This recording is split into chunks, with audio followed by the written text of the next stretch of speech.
Hello everyone, Xeno What If here. Bring in Season 2 Part 3 of What If the Transformers crash landed in Code Geass. Link in the description of the fanfiction of this What If. Listen here YouTube. I do not own anything and this is not a scam. Battle for the Ark. The blonde girl slowly came to as her eyes began to flutter open, revealing they were red in color. She found herself laying on a rather comfortable bed. Her plug suit had been removed as she wore what appeared to be a hospital gown. She tried to pull herself up and address her surroundings when the woman attending her quickly came to her side. Easy, don't push yourself. Akari told the young girl. Where am I? The girl asked. What is this place? You're safe, there's no need to worry. Akari assured her. My name is Akari, I'm a nurse here. The girl got a good look at the woman. Are you a Black Knight? Akari was slightly taken by surprise as to how quickly the young girl was able to deduce that. Well, not exactly. I'm not a soldier, I'm just a nurse, but I help how I can. You don't have to worry, we have no intention of hurting you, we're not like those awful Decepticons or the people who work with them. The girl felt a mixture of relief and concern at that. For one, she was relieved that she was no longer under the thrall of Shockwave or VV. But she was more than concerned for her sisters who were still likely in the grasp of the two people she hated the most. I'm sorry to tell you this as soon as you woke up, but we're going to be asking you some questions once you're fully rested. Akari told her. But before that, I'd like to know your name. It'll be easier to work with you that way, and we'll help in any way I can. My name, it's Alice. Alice. That's her name. Lelouch questioned as he, Nunnally, Sarah, and Suzaku sat in front of Sarah and Orpheus at the bridge's living quarters with Optimus, Ultra Magnus, and Alita present as well. That's correct. Orpheus confirmed. We don't know much about her history, other than she attempted to join the military when she wasn't even a legal adult and ended up getting pulled into the Geass Order. So, you know her? Optimus asked. Not completely, I know of her, but I don't know her personally. Orpheus replied. Does she have a Geass too? Suzaku asked. Well, not exactly. Orpheus tried to explain. Alice, and others like her, were placed in a special project for the Order. They had extracted cells from a certain immortal. He glanced at Sarah, who looked a little uncomfortable, even as Nunnally placed a hand on her shoulder for comfort, and tried to enhance her physical abilities. I don't know all the details about her, or others like her. And once the Decepticons overthrew Britannia and took control of the Geass Order, it's likely this, Alice, was further enhanced by Shockwave's own experiments. Ultra Magnus assumed, clenching his metallic fists even as he maintained a professional demeanor. He knew the horrors Shockwave was capable of and wouldn't wish that on anybody. So, what do we do with her? Alita asked Optimus specifically. We will keep her here and nurse her back to health. The Prime answered. Perhaps she may be willing to tell us more about the Order, no doubt it has undergone severe change under the Decepticons' ownership. If she has information on something like that, it could help us to put an end to the Order, maybe even Megatron's most dangerous plans. Lelouch assumed. But, it doesn't feel right to ask this of a little girl. Suzaku pointed out. I mean, she looks barely older than Nunnally. Which is why we're going to take care of her. Sarah quickly said. We won't ask anything of her until she feels she can trust us. Maybe I can help with that. Nunnally raised her hand. If she's around my age, maybe I can talk to her, at least help her to feel more comfortable here. Alright, just be careful. Lelouch told his sister. We don't know if, suddenly the alarm sounded throughout the bridge of the Ark, alerting everyone present. What? TAI. What is happening? Optimus questioned as the ship's AI appeared in the air in front of them.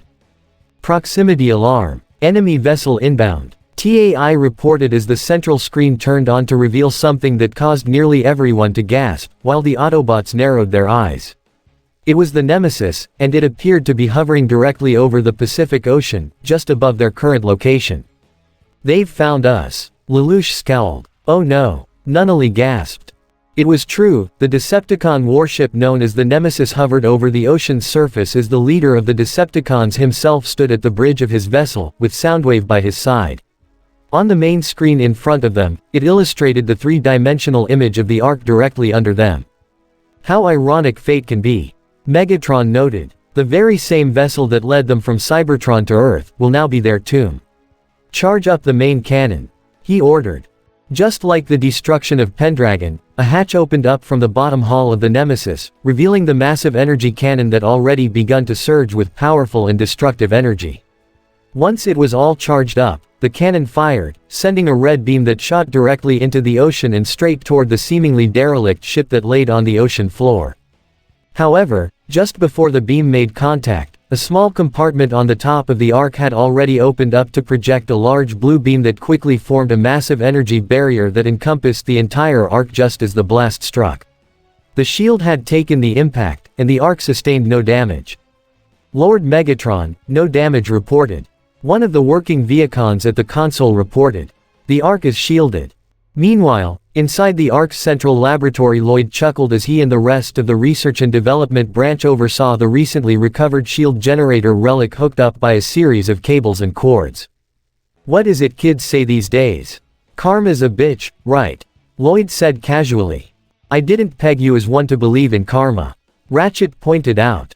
No, but he's just happy he gets to work with the advanced Decepticon weapons we've recovered. Cecile commented. Bingo, maybe next time they'll think twice before not giving me full access to their toys. Lloyd commented. Oh, I'm sure we'll get more toys to play with once we find more of those Yakin relics. Rakshata said. But we still have to get out of here first. Megatron snarled as he saw from the main screen that the Ark was indeed protected by some form of barrier. No matter, we'll tear that vessel apart ourselves if we have to. Deploy all forces. Be ready to launch a full-scale assault.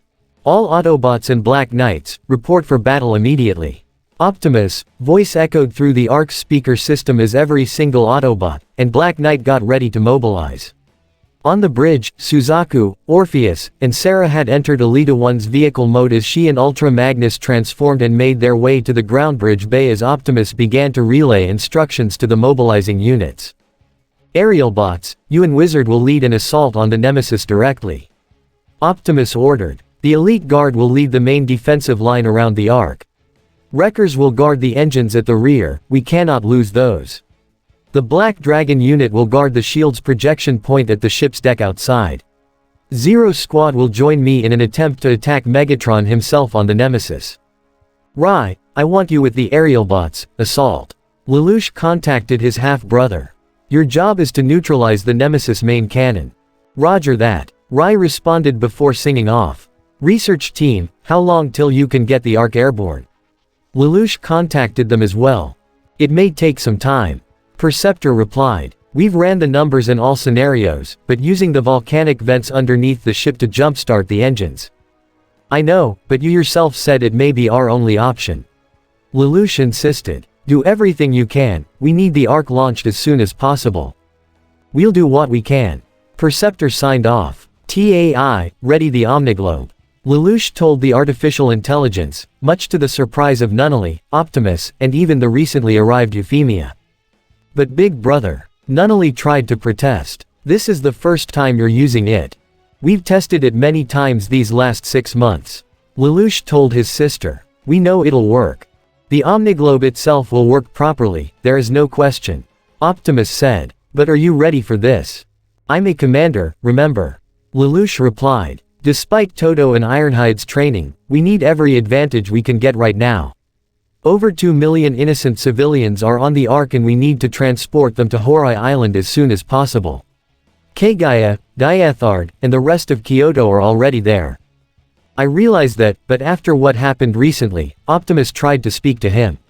With Megatron's reveal of his, Dark Queen, Lelouch grimaced at the mention of that.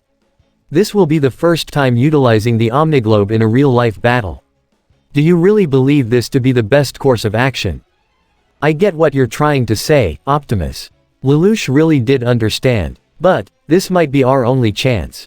I don't know if I'm ready to face Megatron again after. He gave a small sigh, unable to finish what he was about to say, causing Optimus, Nunnally, and Yuffie to look in sympathy. But I'm still a commander, I've led like this before. I can do it. Though Optimus was still more than a little concerned, he knew what Lelouch was capable of and this indeed was likely the best option they had. Very well. TAI, ready the Omniglobe. On it. TAI nodded as a small compartment opened up from the ceiling and a large and metallic sphere, by human standards anyway, began to descend via a pole, toward the main catwalk right where Lelouch was standing. Once it was right in front of him, a single door opened up, big enough for a human of his size to enter. Big brother, Nunnally looked toward him with a scared look in her eyes. It was fear both for the battle to come, as well as her brother. Lelouch gave the best assuring smile he could as he placed both his hands on her shoulders. "It's going to be okay, Nunnally. We're going to make it through this." "Okay." Nunnally tried to smile herself, but the anxiety had yet to abate. "Lelouch, is there anything you need me to do?" Euphemia asked. "Just stay with Nunnally right now," Lelouch told her. "I'm sorry, but I can't see how you can help for a battle like this." "I understand." Euphi nodded with reluctance as she stepped closer to Nunnally. Lelouch was about to walk inside the sphere when he gave one final glance toward Optimus, who nodded with assurance before transforming and driving from the ship's bridge, allowing Lelouch to enter the sphere, the door closing behind him and leaving him in utter darkness. That darkness lasted only a few seconds before the sphere itself lit up with a bright blue light coming from the screens that encompassed the entire sphere. These screens showed everything that was going on around the Ark at this very moment, from the various spots on the Ark itself, to the nemesis that continued to hover above them. There was also a single chair at the very center of the sphere, in which the young revolutionary sat in immediately as he took this all in. The Omniglobe was made for the user to see everything outside this ship, for some to coordinate such a large-scale battle should it ever arise. We had intended for one to be built for Optimus, but he insisted it be built for me. Despite my training, he knew my best strengths were as a commander and this was the best way to go about it. A small smile fell on his face. It's almost as if he sees me as a true equal. "0, everyone is ready to be deployed on your mark." Optimus made contact with him, causing Lelouch's smile to fade as he got serious. "All units, launch immediately. Lord Megatron, multiple enemy units have been spotted. They appear to be in an attack formation." A Viacon reported as Megatron watched on the screen to see a large ground bridge portal open up as a small group of Autobots led a larger group of a few dozen airborne Black Knight Nightmares and were gunning straight for the Ark. Megatron then accessed communications. "Starscream, the enemy is attacking the vessel.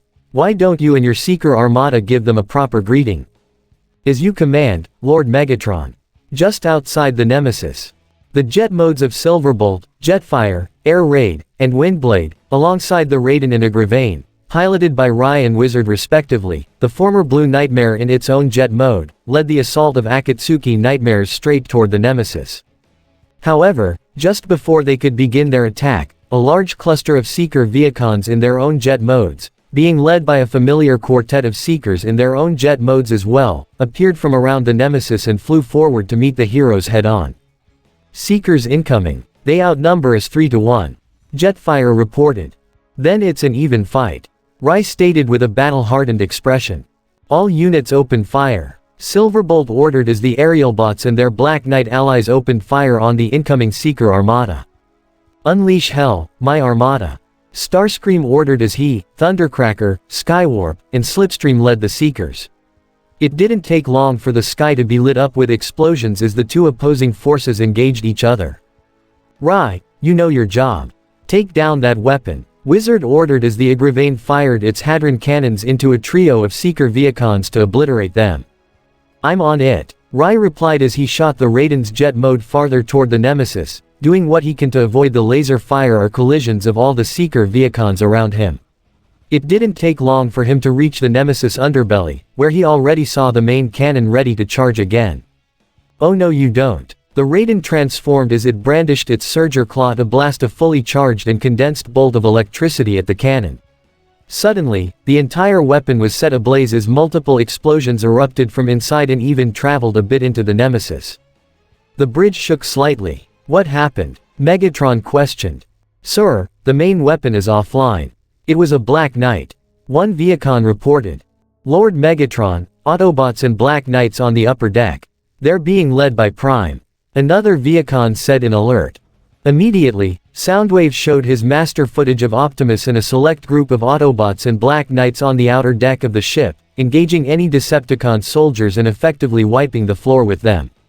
"Deploy our forces as assigned, cripple the Ark," Megatron ordered. Contact Shockwave and have the Dark Knights ready to meet Prime's little team. I'll deal with him personally. Yes, sir. A Viacon nodded as he attempted to contact the Decepticon main scientist. Megatron turned to Soundwave. You know what to do. Soundwave nodded in confirmation before Megatron left the bridge.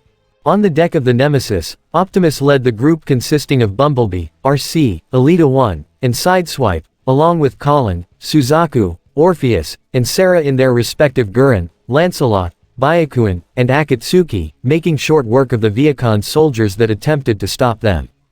Zero Squad, push forward. Optimus told them. Optimus, we have incoming. Suzaku reported as a ground bridge portal opened up in front of them.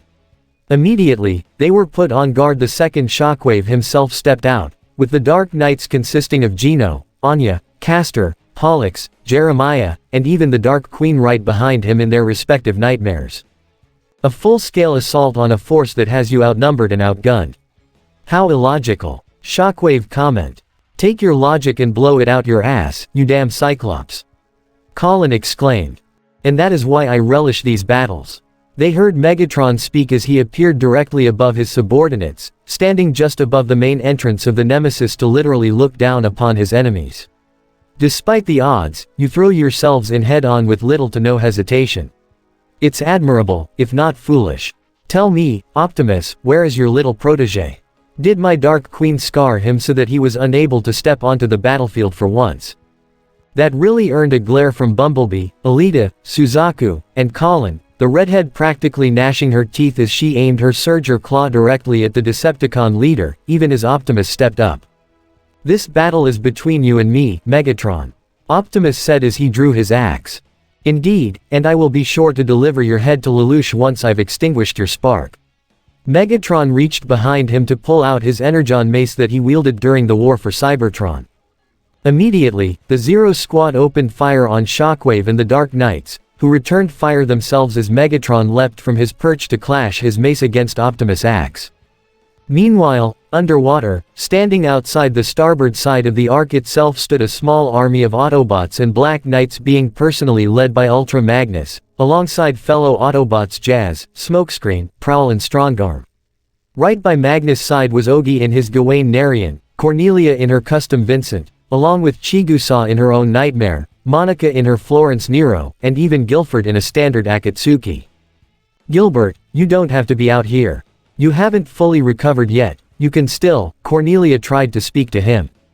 I'm healthy enough to stand, so I'm healthy enough to fight. Guilford insisted. There are over 2 million inside the Ark, I'm not going to stand by and watch them die. Cornelia felt both concerned and touched by his conviction to stand and fight. He was always stubborn with this sort of thing, not that she didn't like this sort of side to him. Alright, just stay close to me. Hey lovebirds, get a room later. Smokescreen told them. We got company. Standing on a small rock was a single Decepticon, under the alias of Steeljaw. Right beside him, a certain robotic shark hovered next to him. Well, they look ready for war. Skybite commented. I always do admire warriors like these, taking a final stand for what they believe in. It's truly commendable. And I'm going to personally enjoying its inevitable fall. Steeljaw sneered as he gave a wolf-like howl, that was somehow able to echo even underwater. This howl seemed like a battle cry as right behind the pair was a massive army of Decepticons that was almost 4 times the size of the defense force of Autobots and Black Knights they were fighting against appeared.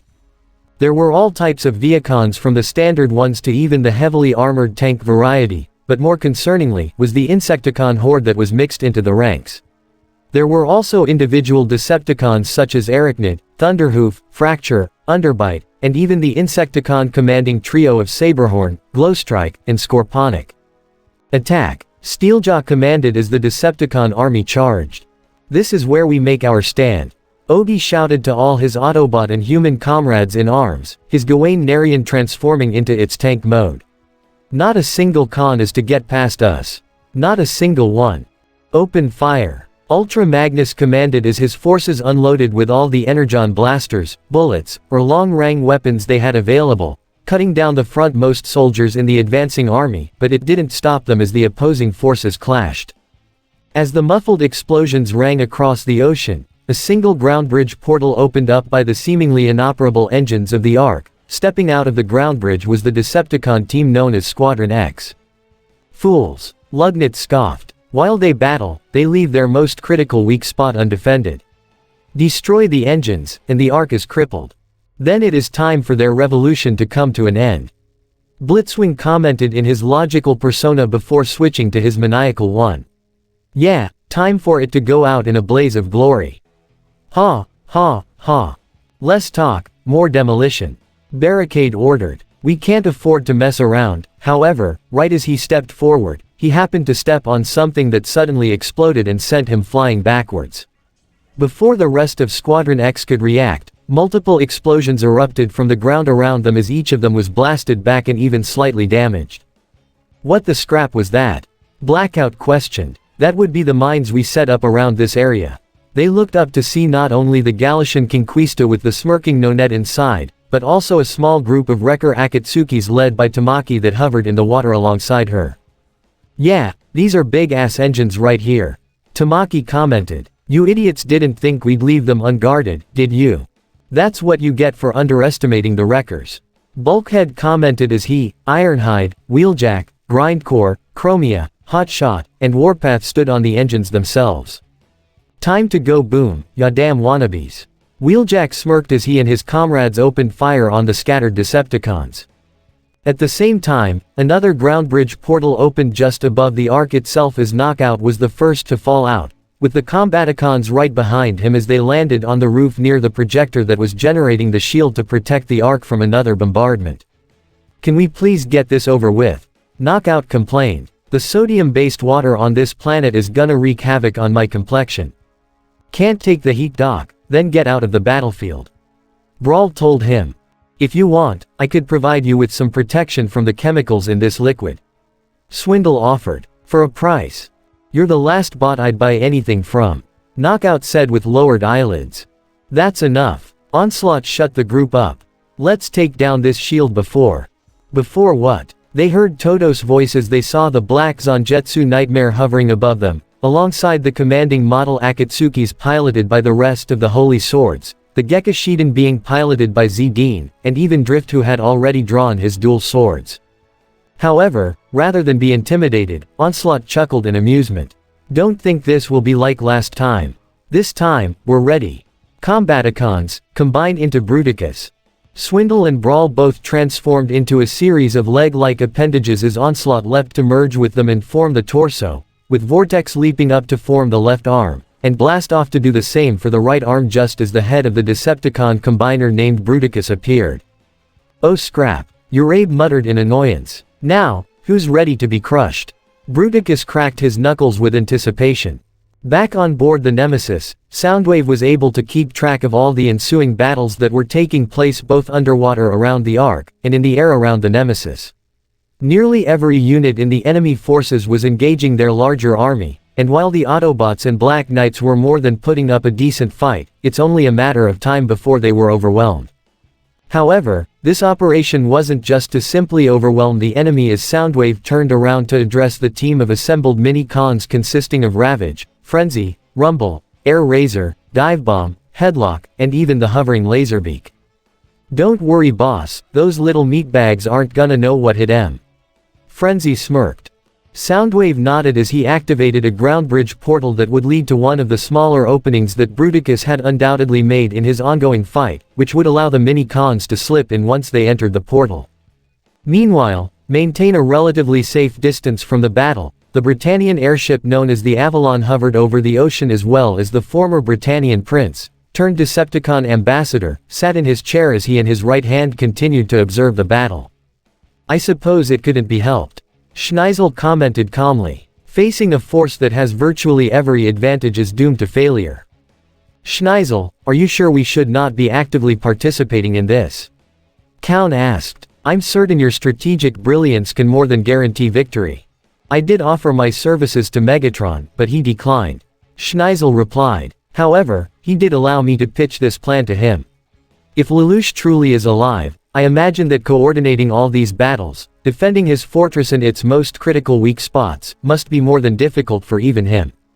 Of course, he's not going to go out without a fight. Count commented. Oh, I don't doubt that. Schneisel said. He was every bit as stubborn as our late father. And that is why he is going to lose. Meanwhile, deep underground beneath the Ark, laid a bed of molten magma that seemed inactive and undisturbed at the moment. That is until Perceptor placed a large rod-like device into the magma, one of several dozen he placed at certain locations around the bed before arming it and accessing his comms. The devices are all set up. Perceptor contacted the rest of the research division. Theoretically, this will trigger a powerful eruption that should ignite the synthetic energon line we've set up down here and jump-start the Ark's engines, enabling us to escape while also obliterating most of the Decepticon forces. Provided we don't get caught in the eruption ourselves. Ratchet replied. We've run this through the simulations, it should work.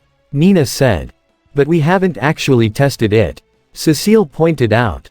We're out of time, Perceptor said. We don't have a choice. Send me a ground bridge. So, we either soar to heaven or fall to hell, quite literally for both. Lloyd said as a ground bridge portal opened up for Perceptor, enabling him to return to the Ark. Either way, this going to end with a literal bang. Back in the air, despite being outnumbered, the forces led by the aerial bots and Wizard appeared to be fighting on even terms with the Seeker Armada, no doubt thanks to the orders and instructions provided by Zero. Jetfire, you and Delta Squad fire 30 degrees upward and 60 degrees east. Zero instructed, allowing the hovering Jetfire and a squad of airborne Akatsukis to open fire and obliterate a squad of incoming Seeker Viacons. Silverbolt, Air Raid, continue your bombardment on the Nemesis lower hull by 50.6 degrees. Zero told them as the pair of aerial bots in their jet modes, alongside a group of Akatsuki Nightmares, flew alongside that area of the Nemesis to bombard it with energon blasts and bombs and obliterate a group of turrets that would have otherwise made short work of the hero's aerial forces. Windblade, incoming Seekers from behind. Zero warned the female Aerialbot as she transformed and drew her swords to block and parry the energon blasts from a group of Seekers led by Slipstream. Windblade's parries reflected the blasts toward several of the Seekers, all but Slipstream herself, as they derailed and fell to crash into the ocean below. Wizard, take Alpha Squad and blast your way forward. That should obliterate most of the Armada.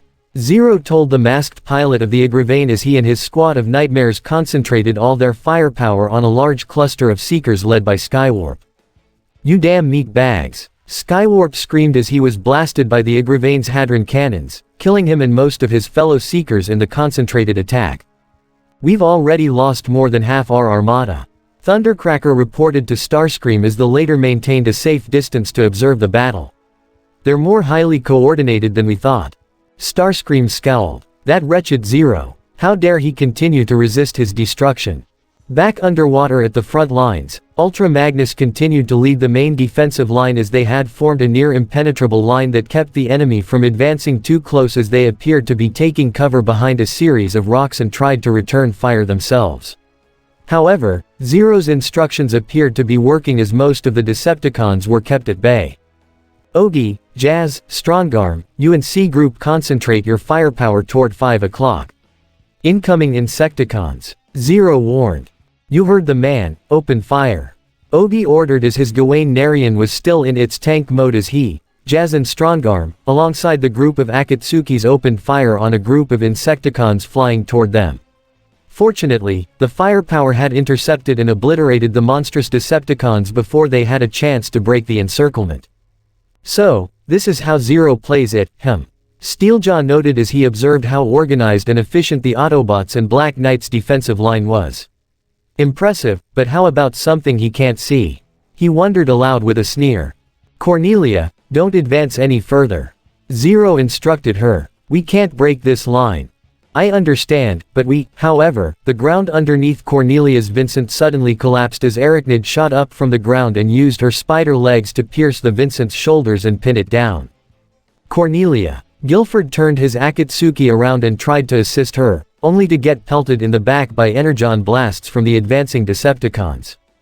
Hello little Cornelia, did you miss me?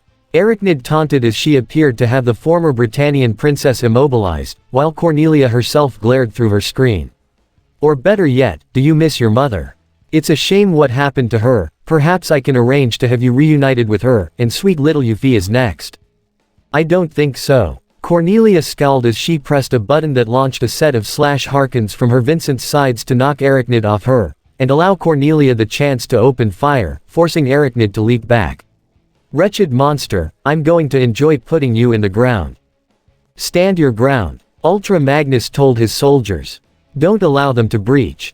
Magnus, incoming. Zero warned just as Skybite in his shark form shot at Magnus like a torpedo, but the Autobot commander had been warned just in time as he drew his Energon hammer to try and smash the incoming Skybite, only to have the Sharkticon veer around him and bite his side to tackle him to the ground and transform to pin his feet against his chest.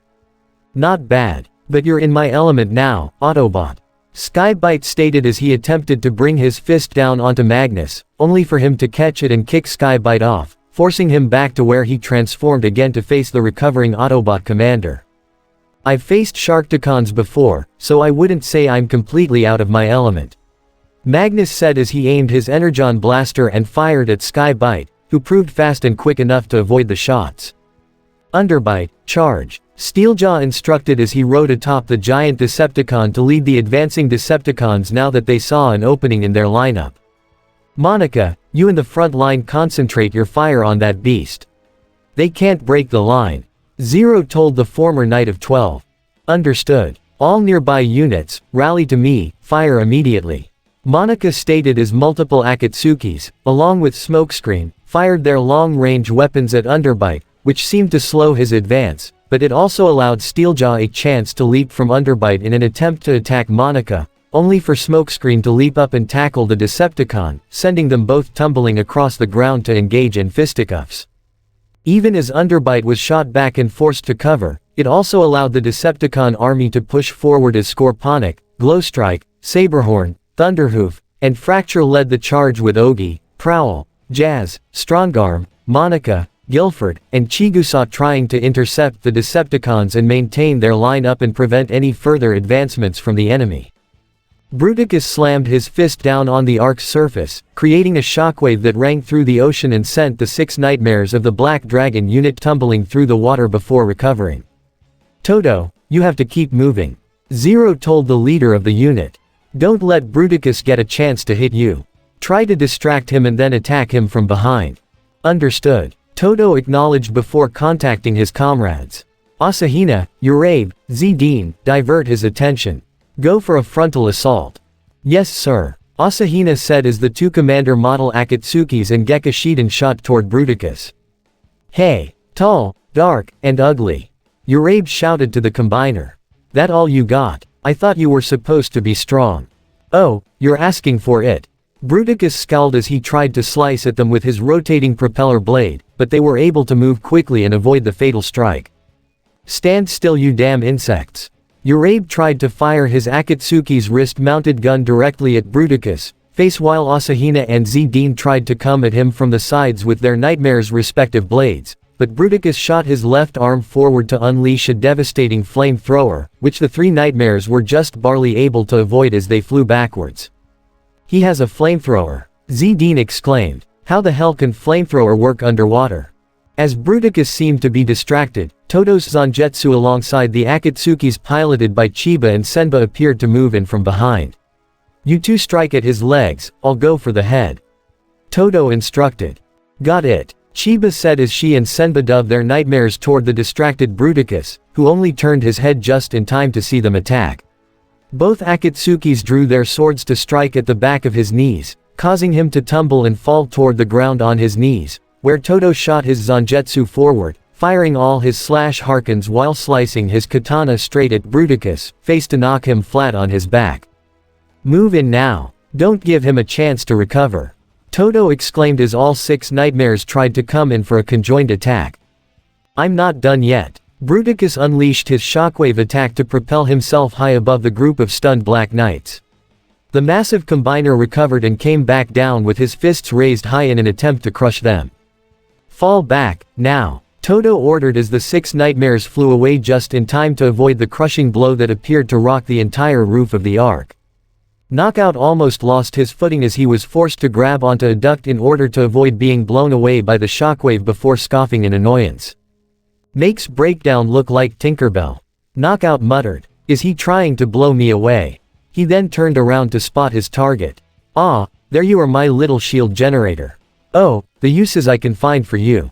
However, before Knockout could advance farther, he was knocked back by a flying double kick from the incoming drift.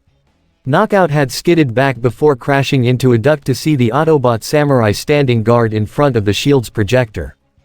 Drift, we cannot lose that shield. Zero told him. Toto and the others will hold off Bruticus, but you need to keep that shield safe. Even with the Nemesis main weapon disabled, it's the only thing keeping the Ark from being obliterated. I understand. Drift acknowledged before facing the recovering Knockout. You shall not pass. He drew both his swords. Knockout groaned in further annoyance as he drew his buzzsaw. Fighting alone is a pain in the rear, but under all this salt water. If my finish is permanently damaged, I'll take it out on you. He charged toward Drift to clash his buzzsaw against the dual blades of the Autobot. Explosions continued to erupt around the ocean floor surrounding the engines of the Ark as the wreckers continued to fire on Squadron X, not even giving them a chance to retaliate and return fire. Chromia, Tamaki, you and the Akatsuki units concentrate your fire on the mines. Separate the Decepticons. Zero told them. Everyone else, fan out and use your environment to your advantage. You got it. Chromia loaded her sniper rifle as she regrouped with Tamaki and the other wrecker Akatsukis on top of the engines. Lock onto the mines and open fire. With pleasure. Tamaki smirked as he and his unit unleashed a salvo of missiles on locked targets, while Chromia shot the mine at the center, causing a series of explosions that sent the various members of Squadron X scattered in multiple directions. Barricade and Blackout in one direction, Lugnet and Blitzwing in another, Demolishor and Overload in a separate one, and Ground Pounder and Quake in the other. As Lugnet and Blitzwing recovered, the former scowled in his hot-headed persona as he saw the smokescreen in front of him. Cowards! Come out and face your inevitable fate. Why don't you come in and make us Blitzbrain? Wheeljack taunted from inside the smoke. I will crush you, circuit by circuit. The hot-headed Blitzwing exclaimed as he leapt into the smoke. Blitzwing, wait. Lugnet dove in after him, but it was too late. Blitzwing was cut off him, his teammates, and all alone in the smokescreen. You cannot hide forever. Who's hiding? Wheeljack suddenly appeared to deck Blitzwing across the face and send him tumbling to the ground. He tried to return fire with his shoulder cannons, only to see Wheeljack had vanished. Coward! Come out and die like a bot. The still hothead Blitzwing shouted as he got back up. What you know about that? Wheeljack suddenly leapt over him to slice his swords and cut off Blitzwing's cannons, much to his shock before spinning a kick to knock him down. Lugnet meanwhile tried to find his partner, only to be caught off guard by the sudden appearance of Bulkhead, who slammed his mace into his face and sent him tumbling back. Come on, big guy. I'm right here. Why not use that fancy axe of yours? Bulkhead challenged. Foolish Autobot. How dare you challenge a servant of the mighty Megatron? Lugnet drew his axe and leapt toward Bulkhead to swing down on him, just as Bulkhead had anticipated as he leapt upright as Lugnet brought down his axe onto the mine that Bulkhead had been standing over, creating an explosion that sent Lugnet hurtling back. Those idiots. Barricade scowled as he and Blackout recovered. Where are they? Right here, pal. Hotshot suddenly drove up in his vehicle mode to transform and land a powerful punch across his face to knock him down. Blackout was about to assist him only for Ironhide to drive up in his vehicle form as well and tackle the larger Decepticon to the ground. That was quite the plot twist. Overload commented as he and Demolishor recovered as well. Oh, you thought that was surprising. They heard Nonette's voice as the Galician Conquista appeared over them. The real show is just getting started. Finally, someone who appreciates the art of theater. Overload noted.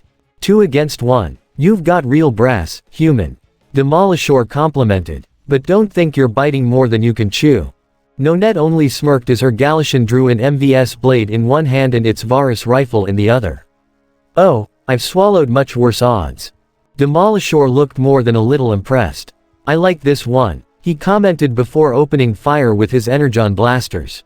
Quake and Ground Pounder both seemed to recover quickly enough as well, but they didn't have enough time to plan a counterattack as an explosion erupted in between the pair, courtesy of Warpath in his tank form. Come on guys, don't fall apart on me yet. The party's just getting started.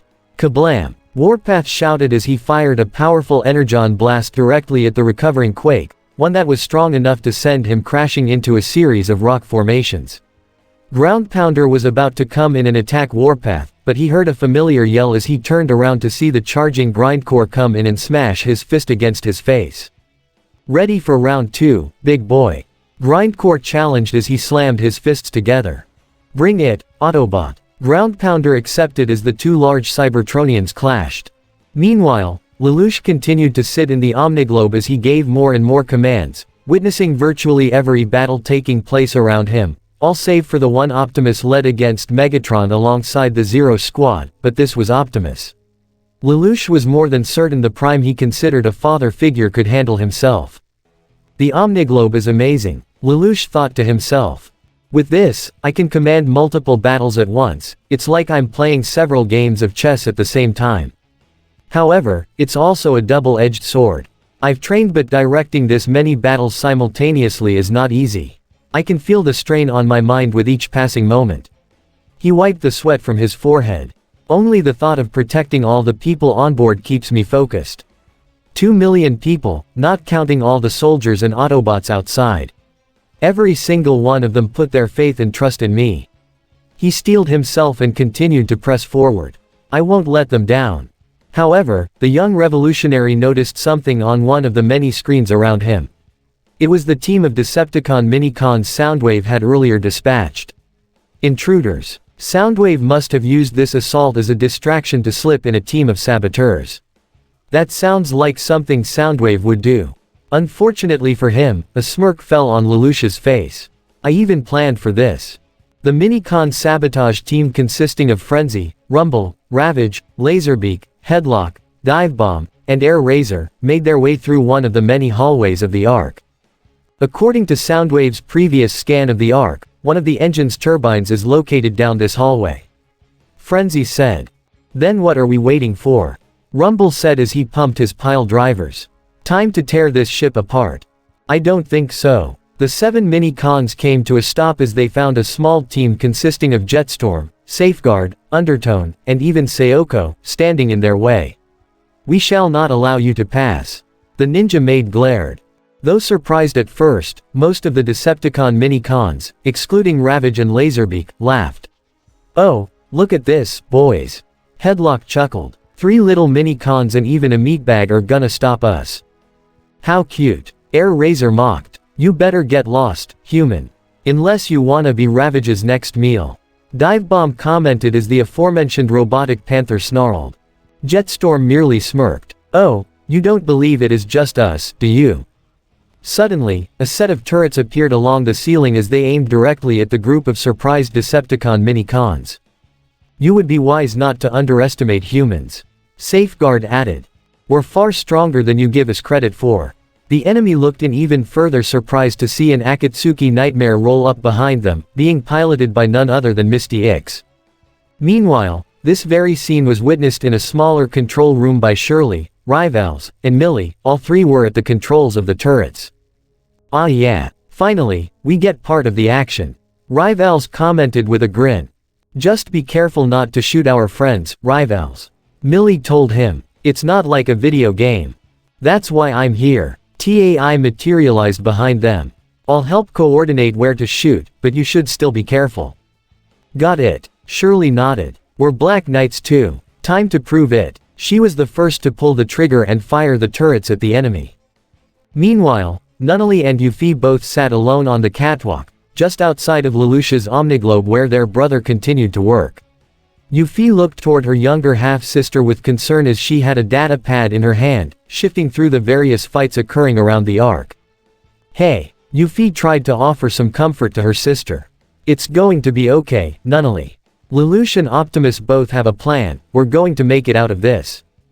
I know, Nunnally replied. I trust them, and I know we can pull this off. It's just, I wish I could do more. Yuffie looked with sympathy as Nunnally continued. I understand I'm still technically in recovery, she gestured to her leg braces. And I'm not a soldier or anything, but everyone here is risking their lives, doing something to contribute, but I'm not. I understand why, but it's just so frustrating. She tried to fight back her tears. Yuffie reached her arm around Nunnally's shoulder and pulled her into a comforting embrace. I know. Trust me, I know. When I was sub-viceroy, I couldn't do much of anything. Cornelia and Schneisel handled all the real work. Honestly, I was nothing more than figurehead, a pretty face to show to the masses. I knew what Britannia was doing was wrong, and I wanted so much to change it. But, when I actually tried to help Yuffie was already breaking down. So many people died. Because of me. Yuffie, no. Now it was Nunnally's turn to comfort her elder half-sister.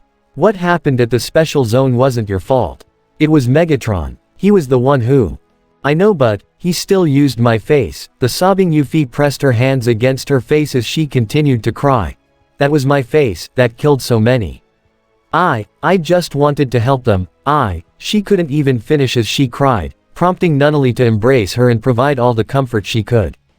It's okay, Yuffie, it's okay, Nunnally comforted her sobbing sister, who buried her face into her shoulder. We're going to make it through this. We'll make sure that those who died, that it wasn't for nothing. We are going to stop Megatron, and we will make this world a better place. I know we will. Even though she was still crying, Yuffie couldn't help but smile. Thank you, Nunnally. However, as they pulled away, the elder sister happened to glance at the datapad Nunnally had set down as it showed the ongoing battle just outside the Nemesis, where she spotted something familiar. Nunnally looked with concern as Yuffie took the datapad and tried to zoom in on what she thought she saw. Yuffie. I knew it. Euphemia muttered as the datapad showed a familiar Britannian aircraft. The Avalon. That's Schneisel's ship. Are you sure? Nunnally asked with urgency. I'm positive. Yuffie stated as she stood up. Tai. Can you hear me? Tai materialized herself in front of the pair of sisters. I can hear you. Look, I'm sorry, but you need to be quick about this. I have to help Shirley and the others. I know, but it won't take long. Yuffie said. Is there a way for you to make contact with this ship? She asked, showing the image of the Avalon on the datapad. Meanwhile, on the deck of the Nemesis, Optimus clashed his axe against Megatron's mace for the 100th time. As old enemies engaged each other once more, the rest of the Zero Squad continued to engage the Dark Knights in epic battles of their own. The Lancelot Albion soared in the air as the Dark Siegfried, transformed into its flying sphere mode, shot after it. Suzaku activated his energy wing system as he also aimed his dual Varus rifles to fire all his weapons at the incoming Dark Siegfried. However, it came to a stop as the cybernetic Jeremiah brought up a powerful blaze luminous shield to block the advance. But this was as Suzaku had intended, as right as he fired, he transformed the Lancelot into its Cybertronian jet mode to fly around and behind the Dark Siegfried where it was unshielded, transformed into its robot mode and scored a direct hit into its back, causing it to fly out of control before transforming to land on one of the Nemesis wings to engage the Lancelot as it flew in to meet the larger robot head-on. Elita 1 leapt back as she opened fire at the charging Dark Queen, who quickly brought out its sword down toward the female Autobot, who rolled underneath the legs of the larger machine before sliding on her back to open fire at the Dark Queen's back with her Energon blasters. It stumbled before the Dark Queen recovered and threw a punch toward Elita, which she leapt over and grabbed onto with her hands to deal a spinning kick to its head unit to knock it down. Elita tried to press her advantage by dealing another kick as she fell, only for the Dark Queen to slam the flat of its sword into Elita's side and knock her along the ground. Sideswipe and Orpheus Byakuin came back to back as the Dark Equus and Dark Aquila came at them respectively, attempting to catch them both in a pincer move-like fashion.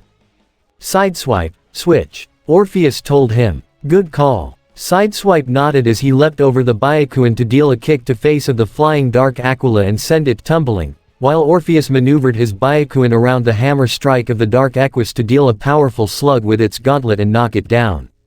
Bumblebee clashed his katana against the blade of the Dark Tristian. Gino however felt more than a little reluctant fighting as he saw the look in the Autobot's eyes. Look, I don't want to fight, but I don't have a choice. I'm sorry. I really am. But, you might have to kill me.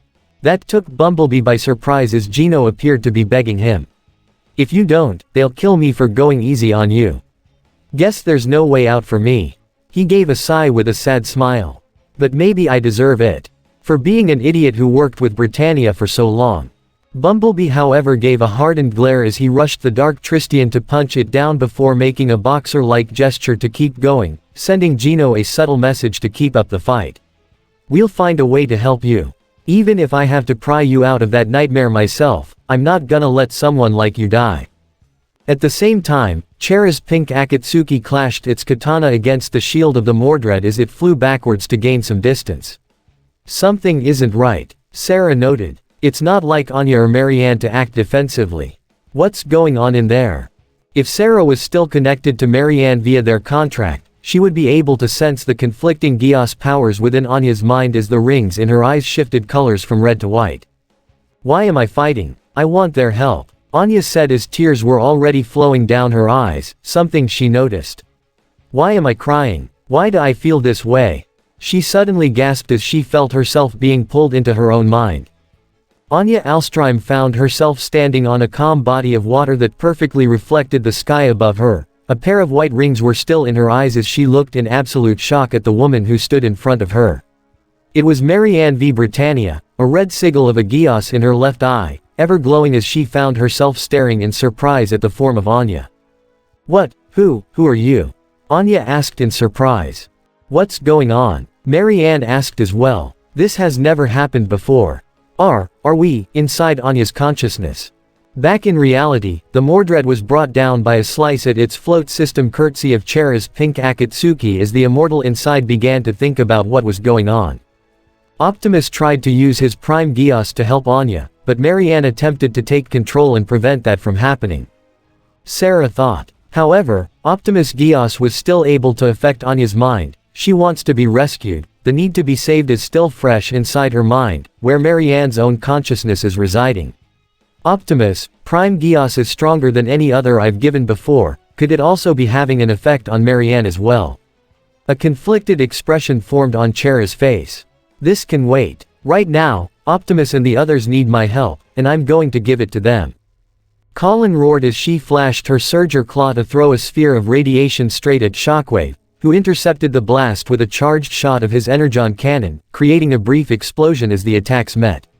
RC tried to use this to her advantage as she leapt through the smoke to slice at Shockwave, only for the Decepticon scientist to see it coming as he grabbed RC and threw her into the Gurren to knock them both down.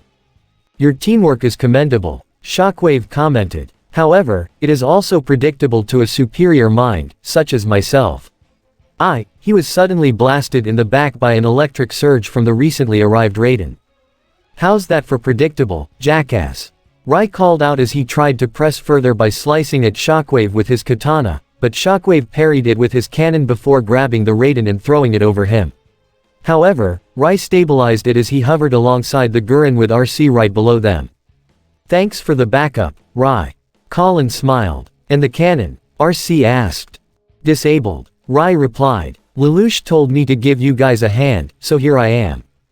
"Alright, let's show this Cyclops what we're made of." Colin smirked as she shot her Gurren forward, with the Raiden and RC right behind it, even as Shockwave met their assault with a barrage of blasts from his cannon. Optimus, meanwhile, brought his axe down toward Megatron, who parried with his mace before swinging it around to slam it into Optimus' chest and send him skidding across the deck of the vessel before Optimus flipped himself over and opened fire with his ion cannon. Megatron rolled and avoided the blasts as he returned fire with his fusion cannon, to which Optimus parried the shots with his axe as he moved in closer to slice at Megatron again, who blocked the weapon again with his mace as the two enemies locked weapons and glares. "I may not have been able to finish you back then, Optimus," Megatron sneered. "But, I've gotten stronger with my power, so, let's try again, shall we?" The dark Geass manifested in the eyes of the Decepticon leader. "Show me your terror." "I think not." Optimus activated his own Prime Geass as their powers clashed with each other. It was almost as if an unstoppable wave of dark energy shot from Megatron and met an immovable shield of light that manifested in front of Optimus. The two pressed their respective powers against each other, despite the surprised look on Megatron's face. "You have a Geass of your own?" Megatron questioned. "One of equal power to mine." He chuckled almost sadistically. "You've done a great many things neither of us ever thought you'd do before, Optimus. But this one stands out among the rest. What could have happened to make you so desperate to possess such a corruptive power?" Power itself is neither good nor evil. Optimus replied as their respective Geass powers continued to clash. It is the one who uses it that determines its purpose. And I will use this power to protect the innocent from the likes of you. How sentimental, you never change. Megatron commented in an almost disappointed tone. But then, that was always your. The clash of powers came to a sudden end as Chera's pink Akatsuki flew in and slashed its katana at his face, forcing Megatron to deactivate his power and leave him vulnerable for an axe swing from Optimus to send him crashing into a nearby wall. Sarah, I've got your back, Optimus, she said as she hovered her nightmare by his side. CC. Megatron noted as he stood up. Well, that explains it. You gave Optimus his new power, didn't you? Tell me, does he know about your past? He questioned, causing Sarah to glare. Do you know her past, Optimus? He asked his enemy. If you allowed her to grant you a Geass, you must have placed a great deal of trust in her, but is that trust truly warranted? Has she ever mentioned Ragnarok to you? Whatever secrets she bears, I would sooner hear from her lips, rather than yours. Optimus stated, actually catching Sarah off guard. It was in that instant that Sarah realized Optimus had known Sarah was still keeping secrets even now, but he hadn't pressed it or questioned her even once. He was trusting her to open up at her own time. Sarah knew her past was not something she was particularly proud of, but Optimus was still willing to trust her even though he knew she was keeping secrets. She almost cried before wiping the tears from her eyes as she got serious. Someday, Optimus, I'll tell you everything. Sarah told him before facing their mutual enemy. But for now, my first priority is wiping this monster off the face of the earth. Agreed. Optimus nodded as he held his axe once more before he and the pink Akatsuki at his side charged at the Decepticon leader, who charged forward in response as well. Meanwhile, Schneisel continued to sit on his command chair on board the Avalon as he watched the battle unfold before him. They're lasting longer than I anticipated. The former prince commented. Did I maybe underestimate Lelouch? Or is he using something to aid him? I wonder. Sir, we're being hailed. One of the technicians reported. It appears to be from the Autobot base. On screen, Schneisel ordered. He was expecting it to be maybe Lelouch in an attempt to persuade him, but was slightly caught off guard as the screen came to life to reveal two familiar faces he did not expect to see. Schneisel, it is you. Euphemia exclaimed, a sense of both relief and worry evident in her voice. Euphi, I didn't, however, while Schneisel was surprised at the sight of his pink-haired half-sister, he did not expect to see the open-eyed face of his formerly disabled half-sister. Nunnally, is that you? Yes, it's me, Schneisel. Nunnally confirmed. Your eyes. And, you appear to be standing. Schneisel noted before a smile formed on his face. It would appear that Cybertronian technology can do wonders. I truly am happy that I get to see your beautiful eyes again, little Nunnally. And Euphi, I'm glad to see you're alright as well, though I wish it were under better circumstances. Schneisel, you're with the Decepticons, aren't you? Euphemia asked, to which Schneisel gave a single nod in confirmation. Listen, whatever it is Megatron has on you, we can help you. You don't have to work for him. Is that what you think? You think my hand has been forced?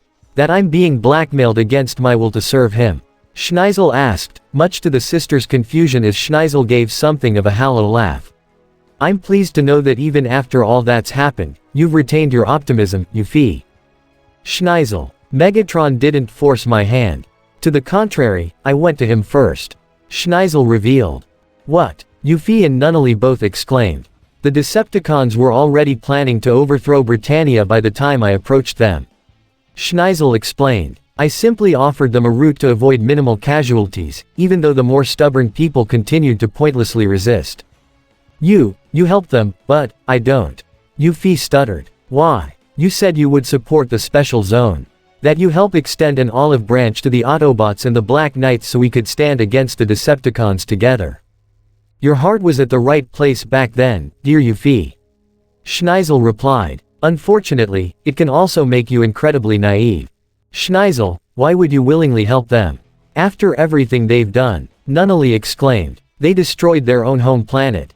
They've killed thousands of people and enslaved maybe millions more. They're going to destroy the Earth if they're not stopped.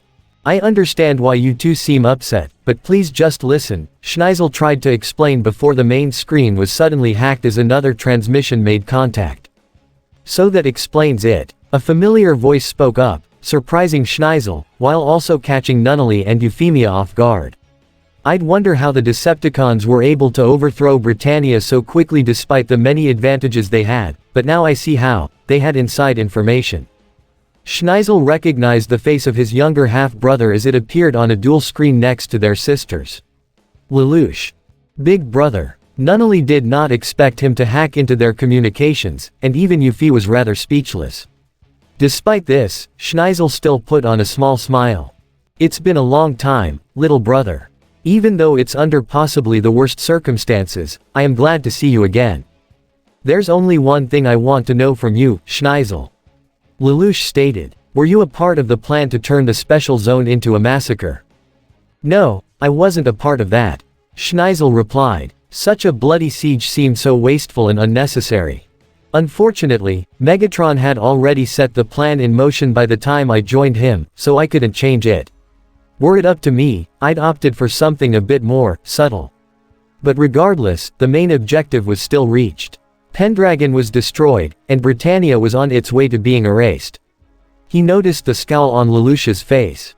You know, a part of me would have thought you would have approved of that. Your distaste for our empire after what happened to your mother was well known. People died, Schneisel. Innocent people. Lelouch told him. And people are dying now. Nunnally added. Why are you supporting that? Out of all our siblings, you were one of the nicest we had. Why would you side with a monster like Megatron? I don't take joy from this, but it's the only solution to rein humanity in. Schneisel began. People all the time say how they want peace, how they want these meaningless conflicts to end, so that their children and grandchildren can live in a better world. And yet, as the ages continue to pass, humanity continues to fight. The human race has been slaughtering itself since its inception. It didn't start with Britannia. This isn't the most ideal solution, I admit. But it may be the only one to ensure humanity has a controlled future. By enslaving them. By killing half the population at least. Yuffie practically screamed as fresh tears formed in her eyes. I understand why you three feel so emotional about this. Schneisel continued. But that phrase the Autobots continue to say, freedom is the right of all sentient beings. It sounds nice on the surface, but that kind of freedom also permits people to act in heinous ways such as murder, plunder, and oppression. Not every human on Earth is like that, Schneisel. Nunnally exclaimed. This world has good people in it too. I don't doubt that, Schneisel replied. But so long as there are people who are good and bad, they will continue to fight. And humanity will remain unchanged. Is that really what you want? He stood up from his chair as he addressed his half-brother directly. Lelouch, we can end this, not just this fight, but all conflicts and wars on Earth indefinitely. It can all end right here and now. Seeing how you act as an equal to Optimus Prime, I can assume that you're rather close to him. If you talk to him, convince him to stand down and surrender, I can put a good word into Megatron as well. This battle can end, and nobody else has to die. After all that's happened, Lelouch began. What he did to his own planet, what he's planning to do to Earth, humanity is far from perfect, and maybe they will continue to fight in the future. But that kind of future is far more preferable than a future choking under the Decepticons' heel. Don't do this, Lelouch. Schneisel said in a tone that seemed like he was pleading. I already thought I lost you before, you and Nunnally. I'd rather not go through that again. The Decepticons have the Autobots and Black Knights outnumbered and outgunned. You can't win this war. Yes, we can, and we will. Lelouch stated with a determined expression. And what about you two? Schneisel asked Nunnally and Euphemia. Do you feel the same way he does? Despite the feeling of complete and utter betrayal from their elder half-brother, both half-sisters steeled themselves as best as they could, despite Yuffie already having her tears streaming down her cheeks.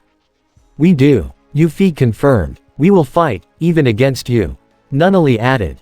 Schneisel gave a small sigh as he sat back down. Then I'm afraid I can't help you. I'm sorry.